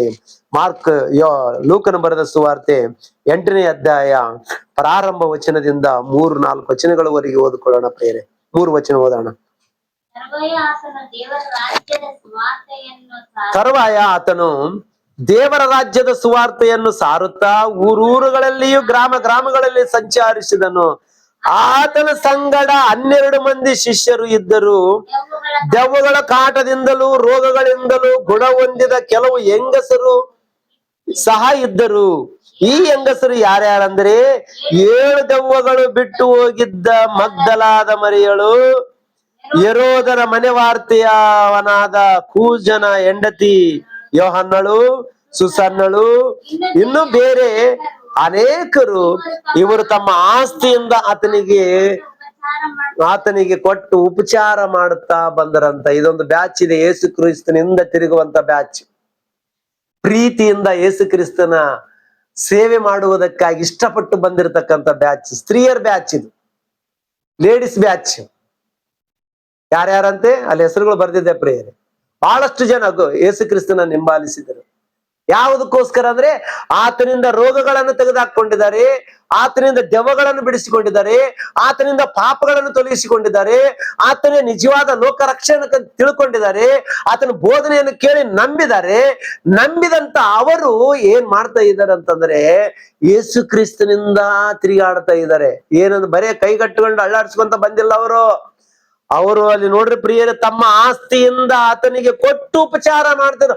ಆಸ್ತಿನೇ ತೆಗೆದುಕೊಂಡು ಬಂದಾರಂತ ಅವರು. ನಮ್ಮನ್ನ ಪಾಪದಿಂದ ಬಿಡಿಸಿರತಕ್ಕಂತ ಲೋಕ ರಕ್ಷಣೆಗೋಸ್ಕರ ನಾವ್ ಏನಾದ್ರೂ ಮಾಡಿದ್ರು ಪರವಾಗಿಲ್ಲ ಅಂತೇಳಿ ಆ ಸ್ತ್ರೀಯರು 12 ಮಂದಿ ಅಪೊಸ್ತಲರು ಇದ್ದಾರೆ ಮತ್ತು ಕೆಲವು ಸ್ತ್ರೀಯರು ಇದ್ದಾರೆ, ಯೇಸು ಕ್ರಿಸ್ತನಿಂದ ಹಿಂಬಾಲಿಸ್ತಾ ಇದ್ದಾರೆ. ಯೇಸು ಕ್ರಿಸ್ತನ ಎಲ್ಲಿ ಬೋಧ ಮಾಡಕ್ ಹೋತಾನಂದ್ರೆ ಆತನಿಂದನೇ ಹೋಗ್ತಾ ಇರ್ತಕ್ಕಂಥ ಬ್ಯಾಚ್. ಯಾವುದಕ್ಕೋಸ್ಕರ? ಪಾಪಗಳೆಲ್ಲವನ್ನು ತೊಲಗಿಸಿಕೊಂಡು ನೀತಿವಂತರಾಗಿ ಸತ್ಯವಂತರಾಗಿ ಲೋಕರಕ್ಷಕನ ಸೇವೆ ಮಾಡಿದರೆ ನಮಗೆ ರಕ್ಷಣೆ ಸಿಗುತ್ತೆ, ಪರಲೋಕ ಸಿಗುತ್ತೆ ಅನ್ನಂತ ಭಾವನೆಯಿಂದ ಅವರು ದುಡ್ಡು ಖರ್ಚು ಮಾಡಿ ಯೇಸು ಕ್ರಿಸ್ತನ ಹಿಂದೆ ತಿರುಗಾಡ್ತಾ ಇದ್ದಾರೆ. ಅಯ್ಯ ನೀನ್ ಎಲ್ಲಿಗೆ ಹೋಗ್ತು, ನಾನು ಅಲ್ಲಿಗೆ ಬರ್ತೇನೆ, ಚಾರ್ಜಿ ಎಲ್ಲ ನಿಂದೆ ನೋಡು, ಬಸ್ ಚಾರ್ಜ್ ನಿಂದೆ, ಊಟದ ಖರ್ಚು ನಿಂದೆ, ಅಯ್ಯಂದೆ. ಅಯ್ಯ ಎಲ್ಲಿಗೆ ಹೋದ್ರು ಅಲ್ಲಿಗೆ ಈ ಖರ್ಚೆಲ್ಲ ನಿಮ್ದೆ. ಇವ್ರು ಮಾಡಲ್ಲ. ಇವತ್ತು ಸೇವಕರಿಂದ ಒಬ್ರು ಯಾರಾದ್ರೂ ಬಂದ್ರೆ ಅವ್ರ ಖರ್ಚೆಲ್ಲ ಇವರೇ ಸೇವಕರೇ ಭರಿಸ್ಬೇಕು. ಯಾಕಂದ್ರೆ ಕಾಣಿಕೆ ಕೊಡ್ತಾರ, ಅಲ್ಲಿ ದೊಡ್ಡ ಇಟ್ಟು ಕೊಡ್ತಾರ ಕಾಣಿಕೆ. ಒಂದೊಂದ್ಸಲ ನಮ್ಮ ಚಾರ್ಜ್ಗಳಿಗೆ ನಮಗ್ ಗತಿರಲ್ಲ. 500 ಕೊಡೋರ ಇದಾರೆ, ಒಂದೊಂದು ಊರಿಗೆ ಹೋದ್ರೆ 300-400 ಕಿಲೋಮೀಟರ್ ದೂರ ಹೋದ್ರೆ 500 ಕೊಡೋರ ಇದಾರೆ, 1000 ಕೊಡೋರ ಇದಾರೆ, 1500 ಕೊಡೋರು ಇದಾರೆ. ನಮ್ ಚಾರ್ಜ್ಗೆ ಆಗಿರ್ತದ 1000 ರೂಪಾಯಿ. ನಾವ್ ಇಷ್ಟು ಕೊಟ್ಟಿವಂತ ಅವ್ರಿಗೆ ಅನಿಸಿರ್ತದ. ಇಲ್ಲಿರೋರಿಗೆ, ಹಿಂದ ಬಂದಿರೋರಿಗೇನು ಅಬ್ಬಬ್ಬ ಎಷ್ಟು ಕೊಟ್ರೇನೋ, ಪೇಪರ್ನಾಗ ಇಟ್ಟು ಕೊಟ್ರು, ಕಾಗದದಾಗ ಇಟ್ಟು ಕೊಟ್ರು, ಎಷ್ಟು ಕೊಟ್ರೇನೋ ಅನ್ನಂತ ರೀತಿಯಲ್ಲಿ ಅವ್ರಿಗಿರ್ತದ. ಈ ಬಕ್ಕೆ ಮನೆಗ್ ಬಂದು ನೋಡ್ಕೊಂಡಾಗ ಗೊತ್ತಾಗ್ತದ. ಇವ್ರೇನು ಬಾಧೆ ಪಡಲ್ಲ ಬಿಡ್ರಿ ಸೇವಕರು, ನಾವು ಬಾಧೆ ಪಡಲ್ಲ. ನೀವ್ ಎಷ್ಟು ಕೊಟ್ರು ಸ್ವೀಕಾರ ಮಾಡಿಕೊಂಡು ಬಂದು ವಾಕ್ಯ ಹೇಳಿ ಹೋಗ್ತಿರ್ತೀವಿ ಪ್ರಿಯರೇ. ಆ ಕಾಣಿಕೆ ವಿಷಯದಲ್ಲಿ ನಾನು ಮಾತಾಡಕ್ಕೆ ಇಷ್ಟ ಇಲ್ಲ ನನಗೆ. ಯಾಕಂದ್ರೆ ಅವ್ರ ಯೋಗ್ಯತೆಗೆ ತಕ್ಕಂತ ಅವ್ರು ಕೊಟ್ಟಿರ್ತಾರ, ಅವ್ರ ಕೈಲಾದಷ್ಟು ಅವ್ರು ಕೊಟ್ಟಿರ್ತಾರ, ಅದನ್ನ ನಾವು ಅನ್ಬಾರ್ದು. ಅದರಿಂದ ದೇವ್ರ ಅವ್ರನ್ನ ಆಶೀರ್ವಾದ ಮಾಡ್ಲ ಅಂತ ಹೇಳ್ತೇನೆ. ಆದ್ರೆ ಈ ಬ್ಯಾಚ್ ಅಂತದಿರ್ತದ. ಆದ್ರೆ ಇಲ್ಲಿ ಯೇಸು ಸ್ವಾಮಿ ಹಿಂದೆ ತಿರುಗಾಡುವಂತ ಬ್ಯಾಚ್ ಅಂತದಿದಂದ್ರೆ ಅವರೇ ದುಡ್ಡು ಖರ್ಚು ಮಾಡಿ ಯೇಸು ಕ್ರಿಸ್ತನಿಂದ ತಿರುಗಾಡ್ತಾ ಇದಾರಂತ ನೋಡ್ತಾ ಇದ್ದೀವಿ. ನೋಡ್ರಿ 3ನೇ ವಚನ ಓದ್ರಿ ಪ್ರಿಯರೇ. ಇವರು ತಮ್ಮ ಆಸ್ತಿಯಿಂದ ಆತನಿಗೆ ಕೊಟ್ಟು ಉಪಚಾರ ಮಾಡುತ್ತಿದ್ದರು. ಉಪಚಾರ ಆಸ್ತಿಯಲ್ಲಿ ಸ್ವಲ್ಪ ಆತನಿಗೆ ಕೊಟ್ಟು ತಂದರ ಅಯ್ಯ ನೀವೆಲ್ಲರೂ ವಾಕ್ಯ ಹೇಳಕ್ ಹೋಗ್ರಿ, ಎಲ್ಲರೂ ವಾಕ್ಯ ಹೇಳಿ ಬರ್ರಿ, ವಾಕ್ಯ ಹೇಳಿ ಬರೋದ್ರೊಳಗಾಗಿ ನಾವೆಲ್ಲ ರೆಡಿ ಮಾಡ್ತೀವಿ.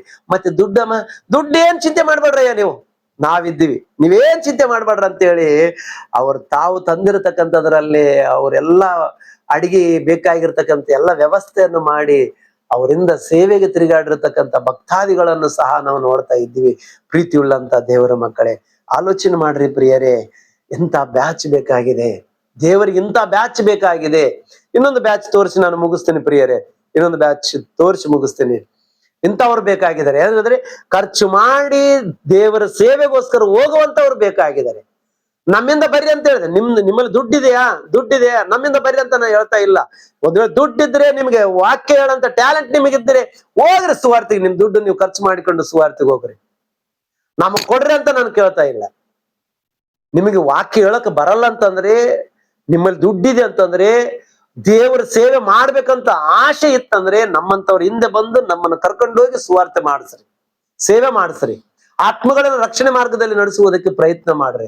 ಯಾಕಂದ್ರೆ ಇಲ್ಲಿರ್ತಕ್ಕಂಥ ಸ್ತ್ರೀಯರು ನೋಡ್ತೀವಿ, ಅಪೊಸ್ತಲ ಕೃತ್ಯಗಳಲ್ಲಿ ನಾವು ಬರ್ನಬಸ್ ನೋಡ್ತೀವಿ ಪ್ರಿಯರೇ. ಅಲ್ಲೊಬ್ಬ ಶಿಷ್ಯನಿದ್ದಾನೆ, ಆತನ ನೋಡ್ತೀವಿ. ಆತನಂತಂದ್ರೆ ತನ್ನ ಬಹು ಆಸ್ತಿ ಉಳ್ಳವನಂತೆ ಆಸ್ತಿ ಎಲ್ಲ ಮಾರಿ ಅಪೊಸ್ತಲರ ಪಾದದಲ್ಲಿಟ್ಟು ಅವರಿಂದ ಸೇವೆಗೆ ತಿರುಗಾಡಿದಂತ ಪ್ರಿಯರೇ. ಆಸ್ತಿ ಎಲ್ಲ ನಿಮಗೆ ಕೊಟ್ಟಿನಿ, ನಾನ್ ನಿಮ್ಮಿಂದ ತಿರುಗಾಡ್ತೀನಿ, ನಿಮ್ಮ ಶಿಷ್ಯತ್ವದಲ್ಲಿ ಅಂದ್ರೆ ನಿಮ್ಮಿಂದೆ ಬರುವುದಕ್ಕೆ ನನಗೆ ಪರ್ಮಿಷನ್ ಕೊಡ್ರಂತೆ ಕೇಳಿಕೊಂಡು ಅವರಿಂದ ತಿರುಗಾಡದ ಅಂತ ಮಹಾನುಭಾವ ಆತನು. ನಿಮ್ಮನ್ನ ಆತರ ಮಾಡ್ರಿ, ನಮ್ಮಿಂದ ತಿರುಗಾಡ್ರಂತ ನಾವ್ ಹೇಳ್ತಾ ಇಲ್ಲ ಪ್ರಿಯರೇ. ನಿಮಗೆ ವಾಕ್ಯ ಹೇಳುವ ಟ್ಯಾಲೆಂಟ್ ಇತ್ತಂದ್ರೆ, ನಿಮಗೆ ವಾಕ್ಯ ಹೇಳುವಂತ ಆಸೆ ಇತ್ತಂದ್ರೆ, ನಿಮ್ಮಲ್ಲಿ ದುಡ್ಡಿದೆ ಅಂತಂದ್ರೆ ಆ ದುಡ್ಡು ತಗೊಂಡೋಗಿ ಚಾರ್ಜ್ ಇಟ್ಕೊಂಡೋಗಿ ಕಷ್ಟಪಟ್ಟು ಸುವಾರ್ತೆಯನ್ನು ಮಾಡಿ ಬರ್ರಿ ಅಂತ ಹೇಳ್ತೇನೆ ನಾನು. ಹೋಗ್ರಿ ಸುವಾರ್ತೆ ಮಾಡುವುದಕ್ಕೋಸ್ಕರ ಪ್ರಯಾಸ ಪಡ್ರಿ. ಅವತ್ತು ಅವರು ಸ್ತ್ರೀಯರು ಅವ್ರಿಗೆ ವಾಕ್ಯ ಹೇಳಕ ಬರಲ್ಲ ಅಂತೇಳಿ ಅವರು ಯೇಸು ಸ್ವಾಮಿನಿಂದ ತಿರುಗಾಡಿದ್ರು, ಖರ್ಚು ಮಾಡಿದರು, ವಾಕ್ಯವನ್ನು ನಂಬಿದರು, ವಾಕ್ಯಕ್ಕೋಸ್ಕರ ಬದುಕಿದರು ಪ್ರಿಯರೇ. ಯೋಹಾನ್ ಬರೆದ ಸುವಾರ್ತೆ 12ನೇ ಅಧ್ಯಾಯ.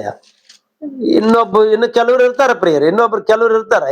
ಎಂತವ್ರು ಇರ್ತಾರಂದ್ರೆ, ಯೇಸು ಸ್ವಾಮಿಗೆ ಅಂದ್ರೆ ಏನಾದ್ರು ಪಾಸ್ಟರ್ಗಳಿಗೆ ಯಾರಾದ್ರೂ ಕಾಣಿಕೆ ಕೊಟ್ರಂತೇಳಿ, ಯಾರಾದ್ರೂ ರೊಕ್ಕ ಕೊಡ್ತಿರ್ತಾರ, ದುಡ್ಡು ಕೊಡ್ತಿರ್ತಾರಲ್ಲ, ದುಡ್ಡು ಕೊಟ್ರಂತೇಳಿ ಯಾಕೆ ಕೊಡ್ಬೇಕು ಅವ್ರಿಗೆ, ಇಷ್ಟೊಂದು ದುಡ್ಡು ಯಾಕೆ ಕೊಡಬೇಕು ಅನ್ನಂತವ್ರು ಇರ್ತಾರ ಪ್ರಿಯರೇ. ಅನ್ನಂತವ್ರು ಇರ್ತಾರ. 12ನೇ ಅಧ್ಯಾಯದಲ್ಲಿ ಕಾಣ್ತಾರ, ಅಂತವ್ರು ಕಾಣ್ತಾರ ನೋಡ್ರಿ ಪ್ರಿಯರೇ. 12ನೇ ಅಧ್ಯಾಯ 4ನೇ ವಚನದಿಂದ, ಅಥವಾ ಮೊದಲಿಂದ ಇದು ನಮಗೆಲ್ಲರಿಗೂ ಗೊತ್ತಾದ ವಿಷಯನೇ. ಒಬ್ಬ ಸ್ತ್ರೀ ಬರ್ತಾಳ, ಯೇಸು ಸ್ವಾಮಿ ಬಳಿಗೆ ಸ್ತ್ರೀ ಬರ್ತಾಳ. ಒಬ್ಬರ ಮನೆಯಲ್ಲಿ ಊಟಕ್ಕೆ ಕುಂತಿರ್ತಾನ. ಆ ಊಟಕ್ಕೆ ಕುಂತಾಗ ಆಕೆ ಒಂದು ಸುಗಂಧ ತೈಲದ ಒಂದು ಬಾಟಲ್ ಹಿಡ್ಕೊಂಡ್ ಬಂದು ಯೇಸು ಕ್ರಿಸ್ತನ ಪಾದದ ಮೇಲೆ ಸುರಿದು ಆ ತಲೆ ಕೂದಲಿಂದ ಒರೆಸಿ ಮುದ್ದು ಕೊಡ್ತಾಳ. ಇದು ಸಂದರ್ಭ ಗೊತ್ತು. ಆ ಬಹಳ ಬೆಲೆ ಉಳ್ಳಂತ ಜಟಮಾಂಸಿ ಸುಗಂಧ ತೈಲ ಅಂತದು, ಬಹಳ ಬೆಲೆ ಉಳ್ಳಂತ ಸುಗಂಧ ತೈಲ ಅಂತದು. ಅದು ತಂದು ಅಲ್ಲಿ ಯೇಸು ಸ್ವಾಮಿನ ಪಾದದ ಮೇಲೆ ಸುರಿತಾಳ. ತಾನು ಪಶ್ಚಾತ್ತಾಪ ಪಡ್ತಾಳ, ಅಳ್ತಾಳ, ಗೊಳಾಡ್ತಾಳ. ಸ್ವಾಮಿ ಅಂತ ಸ್ವಾಮಿಗೆ ಹೇಳ್ಕೊಳ್ತಾಳ ತನ್ನದೆಲ್ಲ, ಆತನು ಕ್ಷಮಿಸ್ತಾನ. ಅವಳಲ್ಲಿ ಒಬ್ಬನು ಮಾತಾಡ್ತಾನ ಪ್ರಿಯರೇ, 4ನೇ ವಚನದಲ್ಲಿ ಒಬ್ಬನು ಮಾತಾಡ್ತಾನ. ಆತನ ಶಿಷ್ಯರಲ್ಲಿ ಒಬ್ಬನು, ಅಂದರೆ ಆತನನ್ನು ಹಿಡುಕೊಡುವುದಕ್ಕಿದ್ದ ಇಸ್ಕರಿಯೋತ ಯೂದನೆಂಬುವನು ಯಾಕೆ ಈ ತೈಲವನ್ನು 300 ಹಣಕ್ಕೆ ಮಾರಿ ಬಡವರಿಗೆ ಕೊಡಲಿಲ್ಲ? ಅವನು ಬಡವರಿಗೋಸ್ಕರ ಚಿಂತಿಸಿ ಇದು ಹೇಳಲಿಲ್ಲ. ಅವನು ಕಳ್ಳ ಇದ್ದಂತ. ಶಿಷ್ಯರಲ್ಲಿ ಒಬ್ಬನು ಕಳ್ಳಿದಾನೆ, ಶಿಷ್ಯರಲ್ಲಿ ಒಬ್ಬನು ಕಳ್ಳ ಇದ್ದಾನೆ. ಅವತ್ತಿನಿಂದ ಇವತ್ತಿನವರೆಗೆ ಶಿಷ್ಯರಲ್ಲಿ ಒಬ್ಬನು ಕಳ್ಳ. ನಮ್ ಚರ್ಚಿನಾಗ ಇದಾರೆ. ನಮ್ ಚರ್ಚಿನಾಗ ಒಂದು 50 ಜನ ಇದಾರೆ ಅಂದ್ರೆ 50 ಜನರಲ್ಲಿ ಒಬ್ಬರಿಬ್ಬರು ಕಳ್ಳರು ಇದ್ದೇ ಇರ್ತಾರ ಪ್ರಿಯರೇ. ಇಲ್ಲಿ ವಿಷಯಗಳೆಲ್ಲ ಬೇರೆಯವ್ರಿಗೆ ಹೇಳೋದಕ್ಕೆ, ಇಲ್ಲಿ ವಿಷಯಗಳೆಲ್ಲ ಬೇರೆಯವ್ರಿಗೆ ಹೇಳುವುದಕ್ಕೆ ಇರ್ತಾರ ಕಳ್ಳರು. ಶಿಷ್ಯತ್ವದಲ್ಲಿರ್ತಕ್ಕಂಥ 12 ಮಂದಿ ಶಿಷ್ಯರೆಲ್ಲ ಒಬ್ಬನು ಕಳ್ಳಿದಾನಂದ್ರೆ ನೀವು ನಂಬುತ್ತೀರಾ ಪ್ರಿಯರೇ? ಕಳ್ಳಿದಾರೆ ಇವನು. ಇಸ್ಕರಿಯೋತ ಯೂದ ಕಳ್ಳ. ಅವನು ಕೆಟ್ಟ ಗುಣ ಮಾತ್ರ ಅಲ್ಲ, ಯೇಸು ಸ್ವಾಮಿನ ಯಾವಾಗ ಹಿಡ್ಕೊಡ್ಬೇಕಂತ ಆಲೋಚನೆ ಮಾತ್ರವಲ್ಲದೆ ಇವನಲ್ಲಿ ಇನ್ನೊಂದು ಕ್ಯಾರೆಕ್ಟರ್ ಇದೆ. ಅದೇನಂದ್ರೆ ಕಳ್ಳತನ ಮಾಡುವಂಥದ್ದು. ಯೇಸು ಸ್ವಾಮಿ ಕಾಣಿಕೆ ಚೀಲ ಇವನಿಗೆ ಕೊಟ್ಟಿದ್ದಂತೆ. ಕಾಣಿಕೆ ಚೀಲ ನಿನ್ನಲ್ಲೇ ಇರ್ಲಪ್ಪ ಅಂತ ಹೇಳಿ ಕಾಣಿಕೆ ಚೀಲ ಇವನಲ್ಲಿ ಇಟ್ಕೊಂಡ್ರೆ ಅವಾಗ ಆ ಕಾಣಿಕೆ ಚೀಲಲ್ಲಿ ಕೈ ಹಾಕಿ ತಗೊಂಡು ತನ್ನ ಖರ್ಚು ಮಾಡ್ಕೊತಿದ್ನಂತ. ಆ ತೆಳಗೊಚ್ಚಿನ ಭಾಗವನ್ನು ನೋಡಿದ್ರೆ ಅದೇ ಕಾಣ್ತಾ ಪ್ರಿಯರೇ. ಓದ್ರಿ. ಬಡವರಿಗೆ ಕೊಡ್ಲಿಲ್ಲ ಅಂದನ, ಅವನು ಬಡವರಿಗೋಸ್ಕರ ಚಿಂತಿಸಿ ಇದನ್ನು ಹೇಳಿಲ್ಲ. ಅವನು ಕಳ್ಳನಾಗಿದ್ದು ತನ್ನ ವಶದಲ್ಲಿದ್ದ ಅವರ ತಗೊಳ್ಳುವನಾಗಿದ್ದರಿಂದಲೇ ಹೇಳಿದನು. ಅಂದ್ರೆ ಅವಾಗವಾಗ ಕಳ್ಳತನ ಮಾಡ್ತಿದ್ದಂತ. ಇವನು ಕಳ್ಳತನ ಮಾಡ್ತಿದ್ದಂತ. ಕಳ್ಳನಾಗಿ ಕಳ್ಳತನ ಮಾಡಿ ಯೇಸು ಕ್ರಿಸ್ತನ ಹಿಂದೆ ತಿರುಗಾಡ್ತಾ ಇದ್ದಾನೆ. ಮತ್ತೆ ಬೆನ್ನಿಗೆ ಚೂರು ಹಾಕವ್ರಂದ್ರೆ ಇಂಥವರೇ ನೋಡ್ರಿ ಪ್ರಿಯರೇ. ನೀವು ಕೇಳ್ತಿರಲ್ಲ, ಬೆನ್ನಿಗೆ ಚೂರು ಹಾಕವ್ರಂದ್ರೆ ಎಂತವರಯ್ಯ ಅಂತಂದ್ರೆ ಇಂಥವರೇ ಬೆನ್ನಿಗೆ ಚೂರು ಹಾಕವ್ರು. ನಮ್ಮ ಸಭೆಯಲ್ಲಿ ಇರ್ತಾರ, ನಮ್ಮಿಂದನೇ ಇರ್ತಾರ, ನಮ್ಮನ್ನೇ ಪ್ರೀತಿ ಮಾಡ್ತಾರ, ನಮ್ ಜೊತೆಗೆ ಇರ್ತಾರ. ನಮ್ಮ ವಿಷಯಗಳೆಲ್ಲ ಇನ್ನೊಬ್ಬರಿಗೆ ಸೇರಿಸ್ತಿರ್ತಾರ. ನಮ್ಮ ವಿಷಯಗಳೆಲ್ಲ ಒಳ್ಳೇದನ್ನ ಸೇರಿಸ್ತಾರ, ಒಳ್ಳೇದ್ ಸೇರ್ಸಲ್ಲ. ಸಾರಿ, ಒಳ್ಳೇದು ಮಾತ್ರ ಇನ್ನೊಬ್ರಿಗೆ ಹೇಳಲ್ಲ. ಇಲ್ಲಿ ಏನ್ ನಡೀತು ಅಂತಕ್ಕಂಥ ಪಿನ್ ಟು ಪಿನ್ ಇನ್ನೊಬ್ಬರಿಗೆ ಮುಟ್ಟಿರ್ತದ. ಇಲ್ಲಿ ನಡೀತಕ್ಕಂಥ ಪ್ರತಿ ಒಂದು ಇನ್ನೊಬ್ರ ಬಳಿಗೆ ಹೋಗಿರ್ತದ ಪ್ರಿಯರು. ಇಂಥ ಕಳ್ಳರು ಅವತ್ತಿಗೂ ಇವತ್ತಿಗೂ ಸಭೆಗಳಲ್ಲಿ ಇದಾರೆ ಅಂತ ಹೇಳಲಿಕ್ಕೆ ನಾನು ಇಷ್ಟಪಡ್ತೀನಿ. ನೀವೇನಾನ ಅನ್ಕೊಳ್ರಿ, ವಾಕ್ಯ ಕೇಳುವಂತವ್ರು ನೀವೇನ ಅನ್ಕೊ, ಇದ್ದು ಮಾತು ಹೇಳ್ತಾ ಇದ್ದೀನಿ ನಾನು, ಇದ್ದು ಮಾತು ಹೇಳ್ತಾ ಇದ್ದೇನೆ. ಈ ಕೆಟ್ಟ ಗುಣ ನಿನ್ನಲ್ಲಿರಬಾರ್ದು. ಇಸ್ಕರಿಯೋತನ ಗುಣ ನಿನ್ನಲ್ಲಿರಬಾರದು. ಯೇಸು ಸ್ವಾಮಿ ಹಿಂದನೇ ತಿರುಗಾಡ್ತಾನ. ಪರಿಸೇಯರು, ಶಾಸ್ತ್ರಿಗಳೊಂದಿಗೆ, ಮಹಾಯಾಜಕರ ಜೊತೆಗೆ ಒಡನಾಟ ಇಟ್ಕೊಂಡಿದ್ದಾನೆ. ಮಹಾಯಾಜಕರು ಅವ್ರ ಜೊತೆಗಿದ್ದಾನೆ. ಅವ್ರ ಜೊತೆಯಲ್ಲಿ ಹೋಗಿ ಮೀಟ್ ಆಗಿ ಬರ್ತಾನ.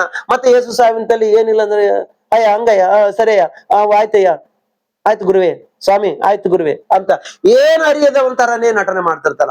ಮತ್ತೆ ಯಾವಾಗ ಹೋಗಿರ್ತಾನೋ ಯಾಜಕರ ಬಳಿಗೆ ಹೋಗಿರ್ತಾನ.